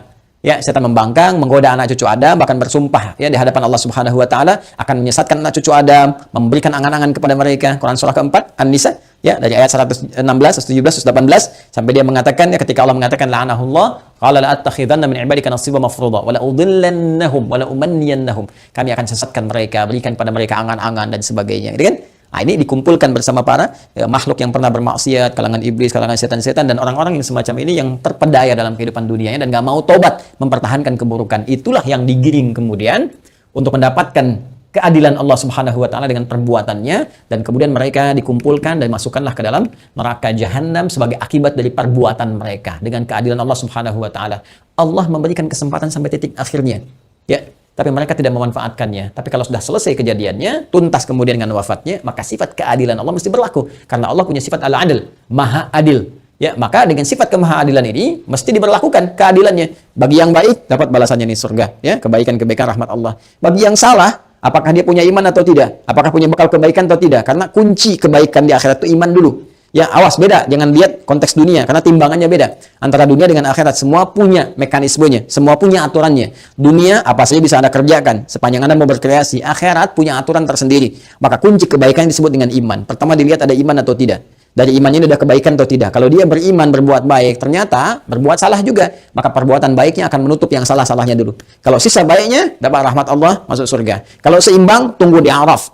Ya, di Araf, makanya ada surah ke-7, surah Al-Araf. Dari ayat 45 sampai dengan 49 disebutkan kisah orang-orang yang seimbang amalannya, amal baik dengan buruknya 50%, maka mereka menunggu di tempat yang tinggi ya sampai hisab selesai. Terlihat keindahan surga, pengen cepat ke sana. Ya, tapi terdengar jeritan neraka, tak mampu melihat sehingga mereka memohon rahmat Allah, ya Allah rahmatmu, ya Allah rahmatmu. Maka Allah dengan rahimnya tadi, rahim, memberikan rahmat kepada mereka, maka mereka dimasukkan ke dalam surga setelah hisab selesai. Ya, kalau sehari berarti 1000 tahun nunggu di situ. Ya, tapi ternyata kalau jelek ini, jeleknya banyak, 50,0001%. Ini 49,9999. Maka dilihat nanti, apakah ada peluang mencintai Rasulullah, dapat syafaat, apakah dari dekat dengan Ahlul Quran, apakah pernah nanti ada kaitan-kaitan, dicari sampai dia punya peluang untuk menutupi salahnya ini, sampai punya peluang. Ya, sampai punya peluang, itu rahmat Allah. Sampai Allah kemudian memerintahkan malaikat, cek lagi coba ada amalan sunnahnya atau enggak, cek lagi ini, cek lagi itu, sampai sempurna. Allah Maha tahu, tapi untuk memberikan keadilan supaya dibuka. Ya, mudah bagi Allah mengatakan sudah nggak ada peluang, masukkan neraka, mudah. Tapi ketika Allah katakan buka catatannya, perlihatkan kepada dia, terbuka semua sehingga semua potensi kesadaran dia, pemahamannya, dan tidak ada hujah lagi di hadapan Allah karena semua dibuka dengan semua bukti-buktinya. Jelas ya? Nah, kalau dia tidak mendapatkan ini semua, maka dia masuk ke dalam neraka sampai selesai batasan kejelekannya, lalu dengan rahmat Allah diangkut dia, dimasukkan ke dalam surga. Ya, diselamatkan dia, kemudian dimasukkan ke dalam surga. Tapi orang-orang yang memang ingkar dari awal, tidak punya iman, bertentangan, kemudian bahkan mempertentangkan Allah Subhanahu wa taala, maka orang-orang semacam ini akan kekal di nerakanya seperti Allah janjikan. Karena itu kalau masih punya kesempatan, perbaiki diri kita. Dan ingat ya, kalau membaca Quran, belajar Quran, maka belajar kepada yang ahli Quran. Jangan orang nggak pernah baca Quran, dia dengar, kemudian penjelasannya. Dia aja nggak ngerti Quran, bagaimana Anda bisa mendengar tafsirnya? Ya, mendengar penjelasannya. Ini kan agak aneh cara berpikirnya. Jadi kalau ada orang-orang yang tidak beriman atau tidak mengetahui Quran, kemudian memberikan gambaran-gambaran, termasuk orang-orang liberal misalnya, ya, yang nggak ngerti Quran, nggak paham cara menafsirkan Quran, nggak mengerti kandungannya, baca Quran aja jarang misalnya kan, bicara tentang isi Quran itu nggak usah didengar. Nggak usah didengar. Ya, dulu pernah ada penjelasan bahwa ini semua orang nih, semua agama berpeluang semuanya masuk surga. Ya, walaupun beda-beda keyakinan, cuma punya satu Tuhan yang sama, walaupun caranya beda-beda. Lalu seenaknya mengambil potongan ayat Quran. Diambil Quran surah kedua Al-Baqarah di ayat 62. Ya, paling kiri sebelah atas. Innal ladzina amanu wal ladzina hadu wan nasara was-sabiin. Sampai situ dipotong. Ini dalilnya nih. Orang beriman, ya, orang Yahudi, orang Nasrani, orang Sabiin, ya kan? Penyembah bintang gemintang dan sebagainya. Ini dalilnya, tapi dia nggak teruskan. Man amanahnya nggak diteruskan. Man amana billahi wal yaumil akhir wa amila salihah. Sepanjang mereka beriman kepada Allah. Maksud Allah ingin menyampaikan bahwa semua hamba-hamba Allah ini, apapun yang ia kerjakannya sepanjang mereka beriman dan beramal saleh. Ya. Ya, misalnya tadi yang dari kalangan Muslim, ya. Kemudian dari kalangan Nasrani, dari kalangan Yahudi, dari kalangan Sabiin, dari semua, Allah nggak akan bedakan semua mereka kalau mereka mau beriman. Artinya apa? Minta dulu semua beriman. Ya, asyhadu an la ilaha illallah, asyhadu anna muhammadar rasulullah, yakin dengan Allah, tinggalkan semua hal kecuali apa yang telah Allah tetapkan kepada mereka. Menyembah hanya kepada Allah, salat kepada Allah, baca Quran dengan baik dan beramal sesuai petunjuk Allah. Makanya di ujungnya ada wa amilal salihah. Ya. Baik, itu penutupnya, balu lahum ajrum inda rabbihim wala khaufun 'alaihim wala hum yahzanun. Mereka dapat balasan pahala, termasuk hilang dari kesedihan-kesedihan mereka. Karena itu hati-hati ya kalau mengaji, baca-baca di di Google, di Facebook misalnya, atau di YouTube dan sebagainya, coba pastikan dari siapa Anda mengambil ilmu, dilihat. Ya, kalau meragukan ya tinggalkan, kemudian cari penjelasan-penjelasan yang baik. Ya, penting ngajinya juga harus diperjelas, ilmu sorofnya dipertajam. Ya, taba ya tubuh YouTuban gitu. Ini tasrifannya di fasbaka yufasbiku Facebookan. Nah, itu konteks kekinian yang harus diperbaiki. Jadi saya tegaskan sekali lagi, yang Quran surah ke-19 Maryam ayat 71 itu tentang menyinggung tentang orang-orang yang bermaksiat dan tidak mau tobat, yang keras pertentangannya kepada Allah Subhanahu wa taala sampai diberi kesempatan sampai dia menjelang wafat pun tetap tidak mau bertobat. Maka muaranya adalah muara keburukan saat di akhirat, dikumpulkan di neraka jahanam bersama para setan juga yang pernah kemudian bermaksiat selama dalam kehidupannya kepada Allah Subhanahu wa taala. Itu maksudnya. Ya, itu maksudnya. Jadi ini pengingat juga kepada kita sepanjang kita hidup, maka kita persiapkan dengan baik ya. Ini penjelasan Al-Qur'an ya. Ya, penjelasan Al-Qur'an. Nah, kalau nanti ada penjelasan misalnya di buku-buku lain atau keterangan lain, yaitu gambaran-gambaran yang bisa kita uji. Ya, Al-Qur'an itu menawarkan dengan sangat indah. Satu-satunya kitab di muka bumi yang membuka penawaran kepada setiap hamba untuk bisa silahkan datangkan semisal Al-Quran, silahkan kaji. Satu-satunya kitab di muka bumi. Kaji otentisitasnya. Dijelaskan langsung. Kaji otentisitasnya. Ya, kaji apakah ini buatan manusia atau ini firman Allah Subhanahu wa taala. Silahkan lihat dari berbagai unsur. Ya, dari unsur sastranya, unsur kebahasaannya, unsur isinya, muatannya dan sebagainya. Itu satu-satunya kitab di muka bumi yang membuka peluang kepada setiap hamba, bahkan menawarkan kalau nggak mampu sendiri panggil dari kalangan jin, panggil dari kalangan yang lain. Bisa nggak datangkan semisal Al-Quran? Satu-satunya kitab di muka bumi. Silakan tunjukkan pada saya kitab mana di muka bumi yang menawarkan, ya bahkan bukan hanya kepada pemeluknya, kepada siapapun di muka bumi untuk memeriksa kebenarannya, kecuali Al-Quran. Kecuali Al-Quran. Karena itu mengaji Al-Quran harus menggunakan pendekatan-pendekatan hukum-hukum, ya, dan dasar-dasar keilmuan yang benar. Ya, Wallahu taala a'lam bissawab. Kembali ke Instagram dari akun Nurul Safira. Assalamualaikum warahmatullahi wabarakatuh. Waalaikumsalam warahmatullahi wabarakatuh. Semoga pertanyaan Ana bisa terbaca oleh admin. Admin mana? Admin, sini. Siapa admin? Sini, baca nih. Karena yang diminta baca admin, bukan saya. Sini admin. Baca, sini. Nah, kan yang dibaca admin nih, bismillah. Baca. Ayo, bismillah. Assalamualaikum warahmatullahi wabarakatuh. Waalaikumsalam warahmatullahi wabarakatuh. Pertanyaan Ana bisa terbaca oleh admin. Nah, admin kan? Nah, ayo baca. Semoga Ustadz selalu Allah Ta'ala berikan kesehatan dan istiqomah dan takwa untuk kami yang minim akan ilmu agama. Amin. Ustadz mohon izin, Ana ingin bertanya pertanyaan pribadi dan teman Ana juga, Ustadz. Baik. Anak laki-laki sekarang sudah usia 1 tahun. Ketika anak Ana masih berusia 7 hari, Ana belum sanggup untuk melaksanakan akikah anak Ana. Yang ingin Ana tanyakan, apakah boleh Ustadz Ana melaksanakan akikah anak Ana di usia 1 tahun? Dan teman anak Ana sudah usia 1 tahun lebih. Apakah boleh Ustadz? Jazakallahu khairan Ustadz atas jawabannya. Baik. Barakallahu fiik. Ayo jawab. Kira-kira boleh tidak? Udah dijelaskan tentang ikut biasanya. Oh, udah dijelaskan. Boleh tidak? Kan baru dibacakan ini. Kira-kira boleh tidak? Boleh. Jangan dikira-kira. Kita harus jawab pakai dalil. Antum balik lagi sana kita jawab ya. Bismillah. Jazakallahu khair, jazakallahu khair. Ya saya apa adanya ya, apa adanya dan adanya apa gitu kan, apa adanya. Teman-teman pengen dibaca oleh admin yang baca ya, kalau dijawab oleh saya ya kita nanti jawab jawabannya. Tapi saya takut keliru ya, kita jaga betul gitu. Kalau antum misalnya bilang semoga dibaca Ustadz ya saya baca, tapi karena antum bilang semoga dibaca admin baca ya. Jadi kalau ada yang begitu lagi siap nih admin yang lain ya, baca ya. Baik, alhamdulillah. Baik, pertanyaan dari saudara kita, untuk saudari kita ini anak beliau dan kawannya, kan? Anak beliau dan kawannya kurang lebih sudah berusia 1 tahun, tapi ada kondisi-kondisi yang belum memungkinkan akikah, ya, dari sejak terlahir sampai dengan kondisi saat ini. Dan alhamdulillah dengan Allah Subhanahu Wa Taala setelah 1 tahun ini, alhamdulillah ada rezeki yang bisa kiranya digunakan untuk akikah. Apakah masih diperkenankan untuk bisa akikah? Ya, baik, saudariku, semoga Allah memuliakan Anda. Masya Allah, Anda orang tua yang sangat luar biasa, masih luar biasa memperjuangkan, mengingat tuntunan dan syariat, kebaikan-kebaikan untuk anak. Dan saya izin sebelum menjawab mendoakan ya, semoga Anda dan keluarga diberkahi oleh Allah Subhanahu Wa Taala, istiqamah dalam kebaikan dan menjaga ini, sehingga dengan penjagaan ini agar kemuliaan Allah limpahkan kepada Anda dan keluarga. Itu yang bisa saya sampaikan sebagai pembuka. Kemudian selanjutnya, baik, akikah itu hukumnya ya yang disepakati oleh jumhur ulama, mayoritas ya, walaupun ada perbedaan-perbedaan, ada yang mengatakan mubah, ada yang mengatakan wajib, tapi yang paling kuat di sunnah muakkadah.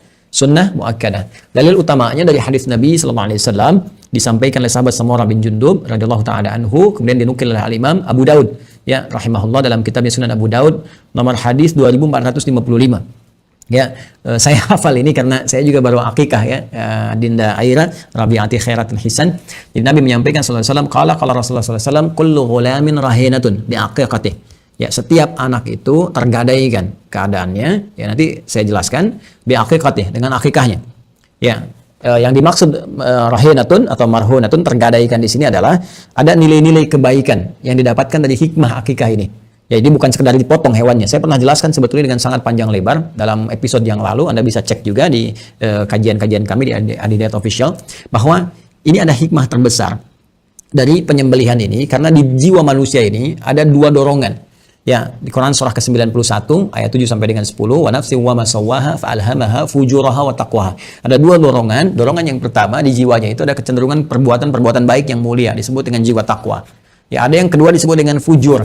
Ya, fujur ini sebetulnya ini asalnya katalis bagi takwa. Jadi pasangan dari takwa secara langsung untuk bisa bagaimana memancing ya sifat-sifat takwa ini supaya keluar. Ya, jadi kalau kita misalnya ada jujur, ini ada lawannya di fujur, ya dusta. Misalnya kemudian di sini kalau ada sabar, ini sifat marah yang tak terkendalikan kan. Kalau di sini misalnya ada dermawan, di sini rakus misalnya kan. Di sini ada rendah hati, di sini sombong. Selalu begitu. Nah, karena itu selalu berpasangan, di tempatnya selalu gejolak. Sesuatu yang bergejolak, gak pernah tentram disebut dengan kolbu. Karena itu tempat dari ini disebut dengan kolbu. Ya, disebut dengan kolbu. Jadi fujur dengan takwa itu ada di nafas, inti dalam jiwa kita. Tempatnya nafas ada dalam kolbu kita. Makanya dalam jiwa kita ini selalu ada pertentangan gitu kan. Anda bangun tidur aja sudah dalam pergulatan. Saya mau wudhu dulu kah, atau mau mandi kah, atau langsung istighfar kah, atau macam-macam sudah ada. Ya Anda aja nonton seperti ini kan di hatinya pasti ada banyak gejolak gitu, macam-macam. Ya pengen ini dulu, pengen itu, pengen nanya, belum dibaca, gitu, pengen ini. Anda nyimak pertanyaan orang, bertanya pertanyaan diri sendiri, bisa aja terjadi begitu. Ya ada gejolak-gejolak dalam jiwa kita. Nah, yang paling menarik begini. Jiwa takwa lawannya fujur. Fujur ini dimanfaatkan oleh setan. Ya, diberikan waswas, alladzi yuwaswisu fi sudurin nas. Kalau Anda masih ingat kajian saya yang dulu-dulu pernah kita jelaskan tentang ini. Jadi bagaimana jiwa takwa, jiwa fujur ada dalam nafas, nafas ada dalam kolbu, kolbu ada dalam sodrun. Jamaknya disebut dengan sudurun, sudur. Nah, setan memanfaatkan apa? Memanfaatkan sodrun, alladzi yuwaswisu fi sudurin nas. Jadi dia menggoda kolbunya, goda nafasnya, dan memanfaatkan sifat fujurnya. Dan dia gerakan itu. Sehingga apa? Dia memancarkan nilai keburukan. Karena dari fujur ini tempatnya di nafas, nafas itu nama lainnya nafsu, maka cenderung diambil nama umumnya. Sinektok totem proparte ya, yang keseluruhan mewakili sebagiannya. Lawannya sinektok pas prototo kalau dalam bahasa Indonesia, sebagian mewakili keseluruhan ya. Nah, ini diambil nafasnya disebut dengan nafsu.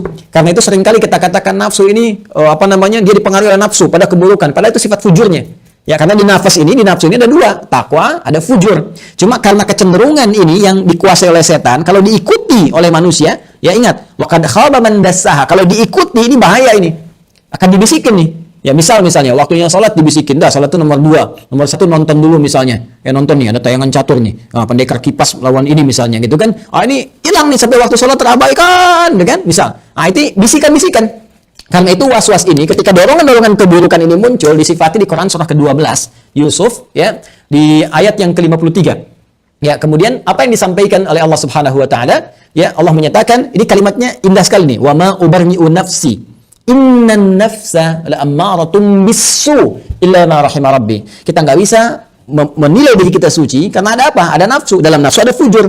Ya, dan ini selalu innan nafsa la'ammaratun bisu. Ini selalu mengarahkan pada keburukan. Nah, sedangkan yang paling menarik, teman-teman sekalian, makhluk yang diciptakan oleh Allah dengan nafsu saja. Ya, itu cuma hewan. Jadi ada makhluk yang diciptakan dengan takwa saja, itu adalah malaikat. Ada makhluk diciptakan dengan nafsu saja, itu hewan. Ada perpaduan di antara keduanya, itulah kita manusia. Jadi manusia ini ada jiwa takwanya, ada jiwa hewaninya, yaitu nafsunya tadi, yang asalnya untuk menjadi katalis bagi takwa. Kalau nggak mampu termanfaatkan, dibawa oleh setan, mengikuti sifat kecenderungan hewaninya. Makanya ada syariat disebut dengan aqiqah. Aqiqah dari sejak kecil, dari kata aqqa. Ya aqqa ya aqqa, aqqan wa aqiqan, wa aqiqatan. Ya? Jadi aqqa itu memotong sesuatu sampai dengan terputus. Ya, dipotong sampai dengan terputus, terbelah begini. Ya, nah, syariat akikah mengajarkan kepada kita agar sifat-sifat hewani, kecenderungan setan untuk menggoda itu kita putus dari sejak kecil. Ya, hikmahnya, kita harapkan dengan berakikah ini kita memohon kepada Allah, ya Allah, jangan sampai dia dominan sifat hewaninya saat dia menjadi dewasa nanti. Jangan sampai dengan itu dia bermaksiat kepadamu, ya Allah, mudah mengikuti dorongan-dorongan setan. Jangan sampai, ya Allah, bermohon kepada Allah lewat syariat itu. Itu asalnya. Karena saat anak durhaka pada orang tua, ya mohon maaf sekali tidak mengikuti pesan orang tua, diminta sholat membantah, diminta itu nolak dan sebagainya, sampai ada yang tega waliyadzubillah menyakiti orang tua. Ya Allah, kok bisa begini ya? Sampai menumpahkan darah pada orang tua, mengarak kepalanya di jalannya. Allahu Akbar, Allah, ya Allah, semoga Allah lindungi kita, membimbing orang-orang maksiat untuk taubat, ya Allah, ya Rabbi, ya Allah, ya Allah, Allahumma tubna ilaika taubatan nasuha. Ya, sampai ada yang begitu. Itu di dalam akhlak disebut dengan uququl walidain. Uququl walidaini, uquq. Ya, terbalik tadi, dikuasai oleh setan. Kalau kita potong dari awal, kita harapkan kepada Allah, ya Allah lindungi anak saya dari keburukan, ya Allah. Ya, tudbahu anhu yauma sabi'ihi, disembelih. Ya, akikah itu di hari ketujuhnya, kata Nabi sallallahu alaihi wasallam, disembelih itu. Mohonkan pada Allah Subhanahu wa taala. Nah, penyembelihan ini itu ikhtiar kita secara syariat yang diwujudkan dalam bentuk bimbingan dan pengawasan. Jadi kalau Anda sudah melakukan akikah itu, maka dirawat anaknya. Makanya komplit hadis dia mengatakan, ya, wa tuhlaku wa tusamma. Dicukur kemudian bagian rambutnya, ya itu juga gambaran supaya nanti bersih pikiran dan sebagainya. Selain kotoran-kotoran yang ada di rambut dibersihkan supaya tumbuh dengan baik, nyaman. Waktu sama diberikan nama sesuai dengan harapannya. Supaya dia nggak maksiat, pengen dekatlah saya dengan Allah Subhanahu wa taala. Misalnya dicintai Allah, maka Anda namakan Muhammad Habibur Rahman. Anak baik yang dicintai oleh Allah Subhanahu wa taala Ar-Rahman. Saya pengen anak saya ini menjadi ahli hadis misalnya, ya, Anda bisa katakan misalnya Muhammad Ahlul Hadis, ya. Anda ingin anak saya misalnya ini perempuan nih, saya ingin dia menjadi permata ya bagiku di hari kiamat misalnya kan. Anda katakan Anisa uyuni yaumal qiyamah misalnya kan, ya, permata hatiku di hari kiamat nanti, ya, dan sebagainya, ya, dan seterusnya dan seterusnya. Anda namakan dan Anda rawat itu sesuai dengan namanya, Anda jaga. Ya, dan pelihara dia, sekolahkan di tempat yang baik. Seperti saya pernah sampaikan bagaimana ya Sayyidah Sayyidah Imran alaihissalam ketika menikah dengan Sayyidah Hana ya alaihissalam, bagaimana mereka kemudian mendapati Maryam dari Allah Subhanahu wa taala, bagaimana dititipkan di Nabi Zakaria, mendapat guru yang baik di tempat yang baik di mihrab, diajarkan yang baik, diberi rezeki yang baik, maka Allah lah yang kemudian langsung bergerak merawatnya sampai dia tumbuh dewasa, melahirkan Isa alaihissalam dan seterusnya menjadi keluarga yang sangat soleh di hadapan Allah Subhanahu wa taala. Itulah akikah. Tudbahu anhu yaumas sabi'ihi. Maka mula akikah dilakukan itu pada hari ketujuhnya. Ya, pada hari apa? Hari ketujuhnya. Hari ketujuh jika ada kemampuan dilakukan. Ada yang mengatakan sebagian ulama boleh saja dari sejak yaumul wiladah. Jadi batasan sampai ketujuh. Ya, tapi yang disepakati di hari ketujuhnya. Lalu ada hadis lagi yang disampaikan nanti Al-Imam At-Tirmidzi termasuk beberapa ahli hadis yang lain, bilangan ketujuhnya. Ya, kalau nggak ada sempat di hari ketujuh, 14. Nggak sempat hari ke-14, hari ke-21. Nah, ini dilihat oleh para ulama sebetulnya kelonggaran. Ya, ada yang mengatakan ini kelonggaran. Maksudnya apa? Oh, ini kalau nggak mampu di hari ke ini, ada silahkan jeda waktunya dilihat. Hari 14, hari ke-21. Tapi nggak dibatasi 21-nya. Ini dilihat kemampuan dalam melakukannya. Sepanjang masih dalam koridor anak-anaknya. Ya, keadaan belum balighnya. Jadi kalau tadi misalnya dalam konteks setahun nih, ada uzur misalnya. Bukan hanya ada ketidakmampuan secara finansial. Boleh jadi misalnya, mohon maaf, ayahnya pengen menyaksikan akikahnya atau pengen nyembelih sendiri.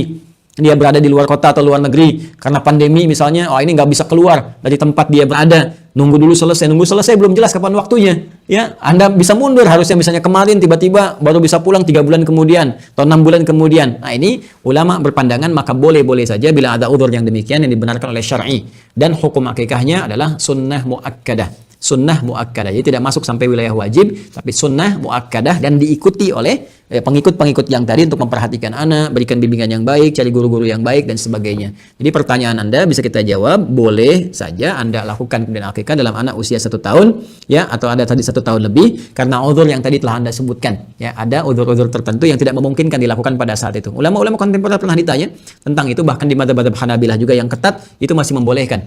Ya, masih membolehkan. Termasuk Imam An-Nawawi juga memberikan gambaran ini. Takhir anil akikah, jadi mengakhirkan akikah karena kondisi-kondisi tertentu, maka dibenarkan apabila uzur syar'inya terpenuhi. Ya, berbeda halnya ketika misalnya sudah dewasa, sudah keluar dari batas-batas kebalighan, ya, sudah seperti usia saya sekarang misalnya, ya, atau di atas saya dan belum menemukan orang tua misalnya kondisi seperti itu, sedangkan kita sekarang sudah mapan, maka yang demikian bisa dialihkan kepada sedekah. Ya, sedekah, bisa sedekahnya dengan sejumlah nilai akikah. Ya, saya laki-laki misalnya 2 ekor kambing, maka kita ada rezeki, sedekahkan misalnya, mau dengan kambingnya langsung, ya dipotong dibagikan misalnya, atau misalnya senilai kambing dibagikan sesuai kebutuhan masyarakat di samping kita, bisa dengan sembako, bisa dengan macam-macam, jika telah keluar dari lingkup kata gulam, karena di dalam bahasa hadisnya gulam, kullu gulamin, gulam itu dia dari mulai tumbuh sampai dia menjelang balik. Kalau sudah balik bukan gulam lagi namanya, rajul, sudah matang, ya, dari mulai fata dan rajul sudah mulai matang luar biasa. Jadi ada fata atau syab, ya sudah jadi pemuda. Ya ma'syar syabab, jama' dari kata syab. Ya fata, innal fata man yaqulu hanada wa laysa al fata man yaqulu kana abi. Ya, pemuda yang hebatnya mengatakan ini saya. Inilah saya, kan? Ini dadaku. Dan bukan yang mengatakan bahwa tuh bapakku tuh. Karena bapakku aku begini. Jadi di dalam mahfuzat kata-kata mutiara bahasa Arab. Di fata itu sudah muda, sudah lepas dari masa-masa kanak-kanak, kemudian syab juga sama, sudah mulai tumbuh kematangan. Makanya orang-orang sudah matang secara baik dan sebagainya, Nabi anjurkan kalau sudah punya kemampuan menikah, maka menikah. Kemudian setelah itu sudah mulai rajul, jamaknya rijal, ar-rijalu qawwamuna 'alan nisa, dan seterusnya sampai dengan syaiban, syaikha, dan sampai kembali kepada Allah Subhanahu wa taala. Kalau sudah masuk wilayah-wilayah itu, maka sedekah diutamakan. Tapi kalau masih di kategori gulam, masih anak-anak nih, anak-anak, maka kalau ada kemampuan masih boleh berlaku kemudian akikahnya, karena kalimat nabinya kullu ghulamin ya rahinatun bi akikati, setiap anak itu ya tergadai dengan akikahnya. Maka dipahami oleh para ulama batas pertamanya itu hari ke-7, ya tuzbahu anhu yaumas sabi'ihi wa tuhlaqu tusamma, maka disembelihkan baginya dimulai dari hari ke-7-nya, hari ke-7-nya. Kalaupun ada yang berpandangan misalnya harus hari ke-7 begini-begini, kita menghormati, jangan berselisih. Jangan berselisih, tapi saya menyampaikan kepada Anda hukum-hukum yang disampaikan oleh para ulama dari pemaknaan-pemaknaan terhadap hadis-hadis Nabi SAW, juga ayat-ayat Al-Quran yang memberikan gambaran jika ada nas-nas yang terkait dengan itu semua. Saya sifatnya terbuka ya, jadi saya itu prinsipnya begini. Kalau ada hukum itu, saya tampilkan keseluruhannya. Ini begini loh. Ya, jadi para madhab ini memberikan gambaran para ulama, dan mereka ini bukan kelompok ya. Kalau ada haram misalnya, kayak yang saya bahas tentang hukum catur kemarin ya. Haram nikah misalnya, ada peluang-peluang bisa bertindak yang tidak baik ya. Ada bisa misalnya berpeluang mewariskan perilaku kasar, harus diperbaiki dulu, bisa jadi makruh. Ya, tapi untuk wawasan, ada haram itu mutlak. Contoh misalnya yang mutlak haram tuh misal dari makanan daging babi, ya kan? Perbuatan zina. Ya, itu udah mutlak tuh. Ya, ini zina karena terpaksa, zina karena suka sama suka, nggak ada alasan-alasan. Zina haram ya haram, gitu kan, untuk dilakukan. Nah, kemudian makan daging babi misalnya haram ya haram, itu mutlak haram sebagai ujian keimanan kita kepada Allah Subhanahu wa taala untuk meninggalkan perbuatan-perbuatan buruk. Maka alternatifnya apa? Banyak yang baik-baiknya, kebanyakan yang baik dibandingkan dengan yang buruk, gitu kan? Misalnya menikah itu yang terbaik, kemudian untuk makanan banyak yang terbentang. Nah, ada yang sifatnya muqayyad karena sebab tertentu. Nah, seperti saya sampaikan, biasanya kalau di yang mutlak semua ulama sepakat, nggak ada ulama beda pendapat, nggak ada di dalam yang mutlak. Misal ulama berbeda pendapat tentang hukum zina, itu kurang minum susu tuh yang baca itu. Nggak ada perbedaan pendapat. Zina haram ya haram, ya makanan yang haram mutlak. Tapi kalau ada sebab masalah ini maka jadi haram dia. Apa contohnya? Catur misalnya ya, yang kemarin saya bahas. Makanya ulama di situ memaknainya ada perbedaan pendapat. Ya, sebab melihat misalnya ada kondisi satu tempat begini. Ini kalau ada catur nih di tempat ini kondisinya selalu mengarah kepada yang negatif. Misal bagaimana misalnya terabaikan waktu-waktu salat. Jadi banyak misalnya hal-hal yang tidak bermanfaatnya. Ini yang positif-positif jadi terabaikan. Karena lama di sini ngerjain ini. Walaupun dia nggak berbuat maksiat dalam konteks perbuatan-perbuatan buruk misalnya, nggak ada saling celah, nggak ada apa. Tapi dia untuk berzikir misalnya kelamaan tuh hilang. Peluang baca Quran hilang. Salat jadi terlambat dan sebagainya beberapa bagian. Ada kondisi-kondisi di masyarakat karena sudah terbiasa dengan itu semua, larut dalam itu, terlihat ini potensi membahayakan nih. Ya, termasuk bisa mengabaikan pada kepentingan-kepentingan yang baik. Salat jadi terabaikan, dengan kemudian perbuatan baik jadi hilang, zikir jadi tinggalkan, masuk kategori lahun di situ. Maka di zaman inilah kemudian pada kondisi ini ulama-ulama yang ada di daerah itu memfatwakan. Di sini kondisinya nggak bagus catur, maka keluar fatwanya haram nih. Ya, haram karena muqayyad diikat dengan sebab tadi. Seperti sahabat Ali bin Abi Thalib radhiyallahu taala anhu misalnya karamahullahu wajhah, kan? Ada kemudian Ibnu Abbas radhiyallahu taala anhuma, ya Sa'id ibnu Jubair misalnya menyampaikan pula demikian radhiyallahu taala anhum jami'an. Melihat karena kondisi yang mereka lihat pada saat itu banyak yang tidak manfaatnya ketika melihat banyak orang lama larut dan meninggalkan ibadah-ibadah yang bisa dikerjakan. Ya. Baik, sampai kalau kita ilustrasikan dulu seperti berhala-berhala gitu kan, yang larut fokus ke situ sampai nggak bisa mengerjakan yang lain. Nah, ini diilustrasikan oleh Ali, kondisi demikian itu menjauhkan dari zikir kepada Allah, kok menjauhkan dari ibadah yang baik, sampai lama-lama larut di situ lupa dengan potensi-potensi amal yang lain. Beda kondisi ketika dilihat di tempat yang lain.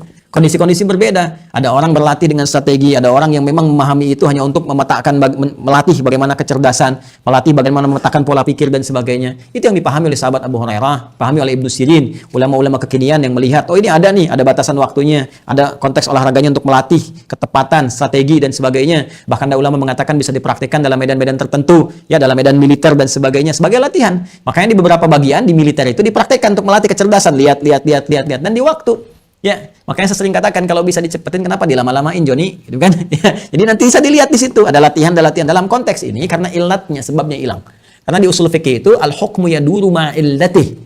Al-hukmu yaduru ma'illati. Hukum yang muqayyad itu akan diikat berdasarkan sebabnya.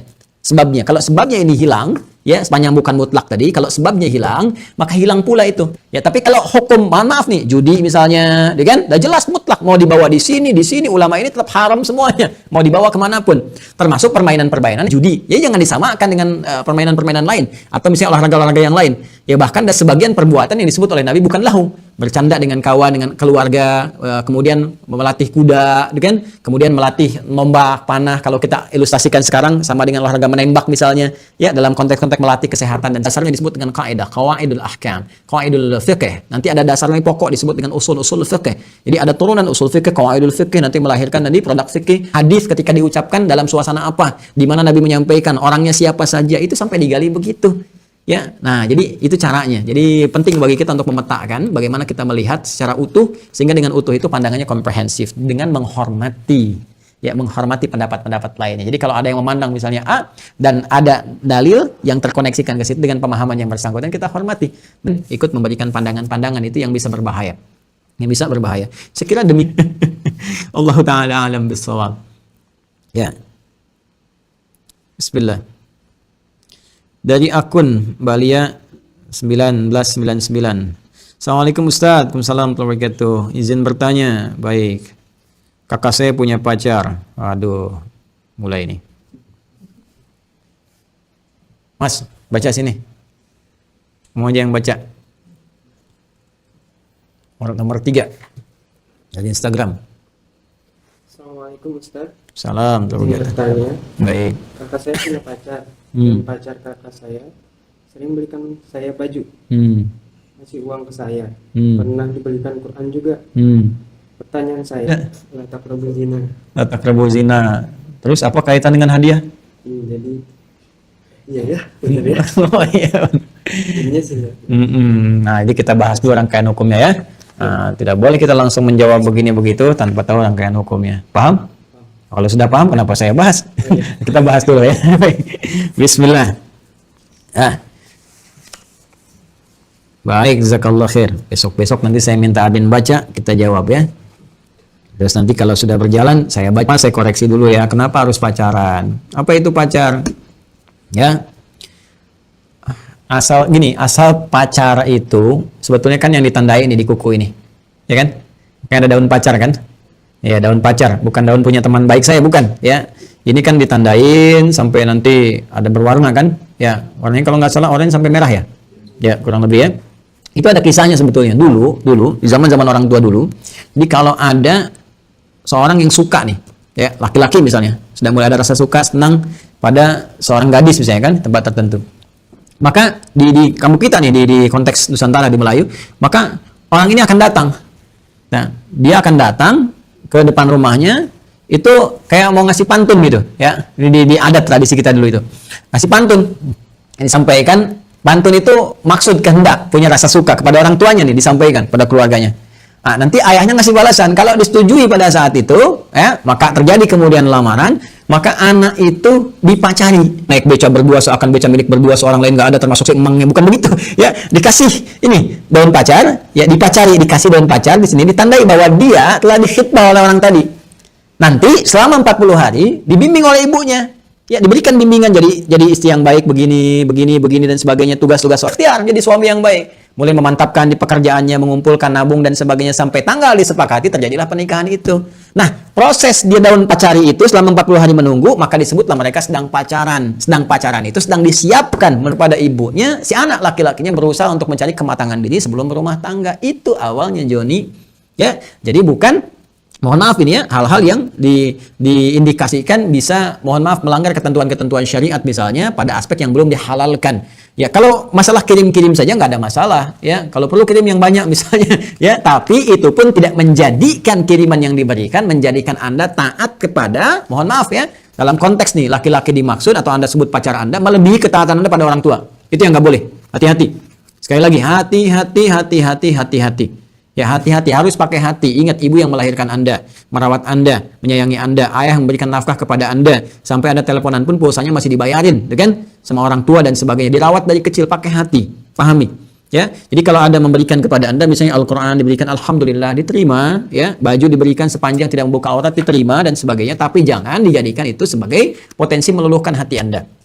Ya, sampai Anda misalnya mengikuti perbuatan-perbuatan yang melanggar syariat, termasuk mematuhi misalnya perkataan-perkataan yang melanggar ketentuan, bahkan ketaatan kepada kedua orang tua.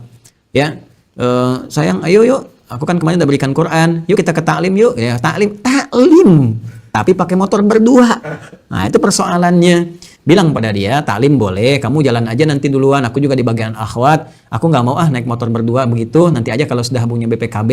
Tapi kan aku punya BPKB-nya, bukan maksudku buku pernikahan kita berdua. Nah, begitu cara jawabnya, ya. Baik, jadi saya kira kalau masalah hadiah boleh diterima, boleh saja, tapi sekali lagi jangan menjadikan itu sebagai bagian dari mengikuti nafsu untuk bergaul pada hal yang tidak dibenarkan. Yang dibenarkan itu ada namanya konteks ta'aruf di Quran surah ke-49 ayat 13. Ya ayuhan nasu inna khalaqnakum min dzakari wa untha wa ja'alnakum syu'uban wa qabaila lita'arafu.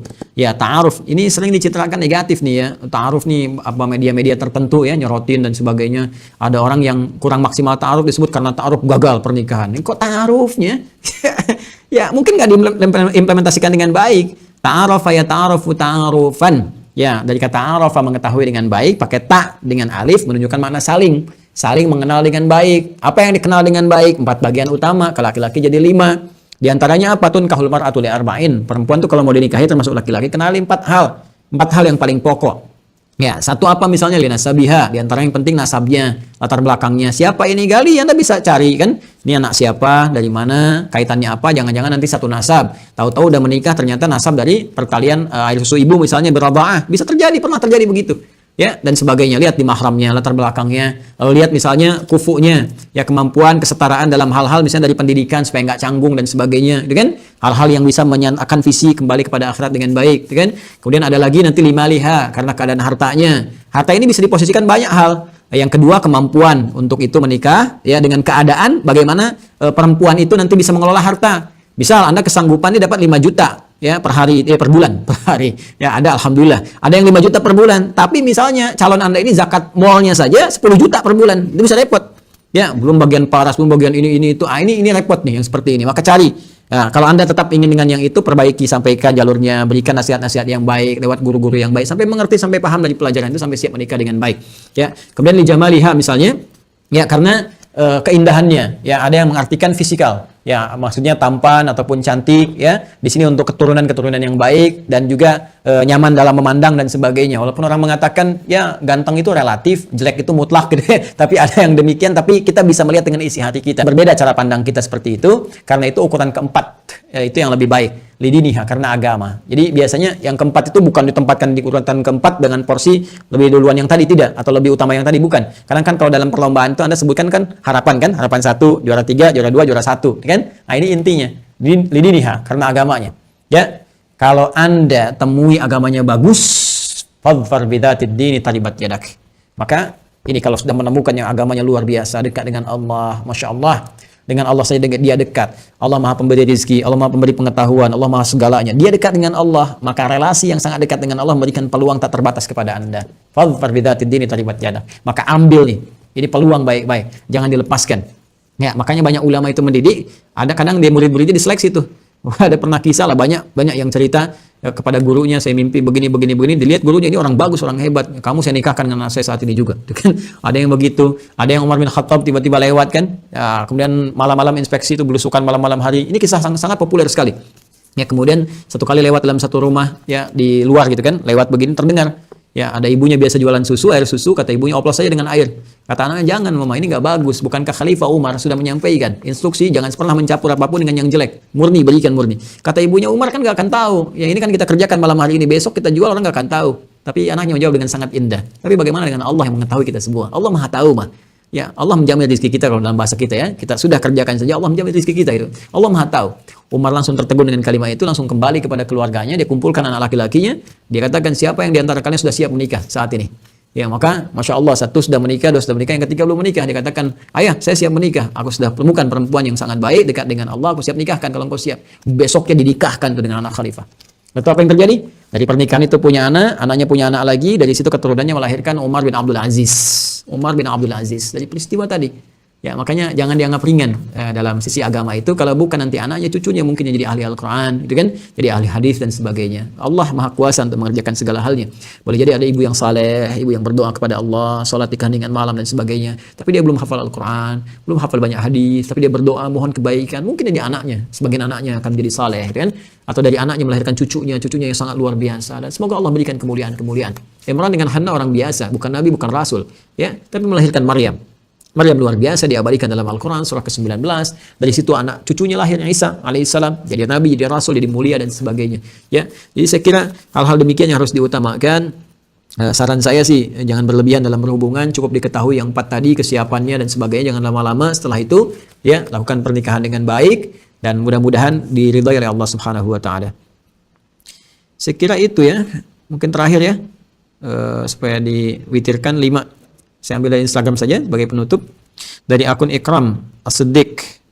Assalamualaikum Ustaz. Waalaikumsalam warahmatullahi wabarakatuh. Semoga Allah Subhanahu wa taala memuliakan Ustaz dan keluarga serta tim dari Quantum Akhyar. Semoga Allah memberikan balasan lebih baik kepada Anda, keluarga Anda, dan juga kepada kita semua, dan menyertakan kami dalam kebaikan-kebaikan yang Anda raih. Guru saya beberapa bulan yang lalu wafat. Innalillahi wa inna ilaihi raji'un. Allahumma ighfir lahu warhamhu wa'afi wa'fu anhu wa aqim az-zawwa wasi' wa dakhala wa naqi minal khataaya kama yunqqa ath-thawbul abyadu minad danas. Allahumma ij'al qabrahu min riyadil jannah wa la taj'al qabrahu hafran min faran niran. Semoga Allah memuliakan beliau, menempatkan beliau dalam tempat yang terbaik, mengampuni beliau dan menyertakan kami pada setiap kebaikan-kebaikan beliau. Rencananya kami ingin menziarahi makamnya. Alhamdulillah. Pertanyaannya, apakah boleh berdoa saat berziarah menggunakan bahasa selain bahasa Arab? Mohon dijawab Ustaz. Sangat boleh. Silakan. Mau pakai bahasa Indonesia boleh, mau pakai bahasa, misalnya Anda nggak bisa bahasa Arab tapi bisa bahasa lokal, boleh, bahasa daerah, bahasa Sunda, bahasa Jawa misalnya, atau Anda mau pakai bahasa Spanyol boleh, bahasa Inggris boleh. Pertanyaannya, bahasa Inggris Anda tekuni, bahasa Arab kenapa nggak belajar gitu kan? Itu bisa di luar aspek yang tadi. Tidak ada syarat khusus mutlak berdoa untuk ziarah dengan menggunakan bahasa Arab, kecuali doa-doa yang dibaca itu adalah doa-doa mu'tabarah atau doa-doa misalnya yang tersambung ma'thurah kepada hadis-hadis Nabi SAW atau dari Al-Quran. Ya, misal Anda baca di Al-Quran, Rabbana atina fid dunya hasanah fil akhirati hasanah, dan atau Anda baca dari hadis Allahumma ighfir lahu warhamhu wa'afi wa'fu anhu. Tapi kalau Anda belum hafal, boleh Anda menggunakan dari pemaknaan bahasa Indonesianya. Ya Allah ampuni, ya Allah berikan yang terbaik pada guru-guru saya, ya, berikan cahaya kebaikan bagi guru saya di alam kuburnya, memberikan rahmat yang terluas, ya Allah berikan keberkahan pada ilmunya, ya Allah sertakan kami pada kebaikan-kebaikan yang Kau berikan kepadanya, ya Allah pertemukan kami dalam suasana yang lebih baik di akhirat nanti, ya Allah ridhai beliau seperti Engkau meridhai orang-orang soleh sebelumnya, dan kumpulkan kami dalam keridhaan itu, dan seterusnya. Ya, dan semoga dengan itu Allah merahmati kita semua. Dan titip doa juga untuk saya, untuk keluarga, semoga Allah mengampuni dosa-dosa kami khususnya, dan semoga menyayangi kita semua dan mengumpulkan kita dengan Rasulullah SAW di surga yang terbaik insyaallah. Sekian untuk sementara teman-teman. Ini yang bisa kami sampaikan untuk malam hari ini. Izin menyampaikan informasi sebelum saya tutup, bahwa yang pertama, kajian Aqsa pekan depan itu akan menjadi sangat spesial. Sangat spesial karena kita pun akan terhubung ya dengan saudara-saudari kita yang di Malaysia. Di Malaysia ada himpunan ta'lim yang terhubung di Aqsa ya secara langsung, dan kita akan belajar menyiapkan tentang persiapan kurikulum Ramadan. Kami juga nanti akan menyiapkan spesial dengan teman-teman di beberapa negara. Kalau Anda mau mengajukan boleh. Nanti pas di Aqsa kita bisa terhubung dengan negara-negara yang lain juga di luar Indonesia, supaya nanti kita bisa menyapa juga dengan beberapa bagian-bagian teman-teman ya dimanapun Anda berada. Jadi bagian yang pertama. Yang kedua, seperti kami tampilkan dalam pembuka tadi di ta'lim dan di jeda antara salat isya tadi, bahwa sebagai laporan alhamdulillah dana-dana yang terkumpul dari saudara-saudariku untuk wakaf ya penyiapan pesantren dan operasional untuk penyiapan itu semua telah tersalurkan ya. Dalam proses juga diantaranya kami menyiapkan pesantren, sering banyak ditanyakan kepada kami bahwa alhamdulillah itu terus berjalan, dan kami menyiapkan kadar-kadar, karena ini yang kami siapkan ini kadar ulama ya. Ada banyak pesantren, kalau pesantren umum mungkin sudah banyak, ataupun spesifik hal tertentu sudah banyak.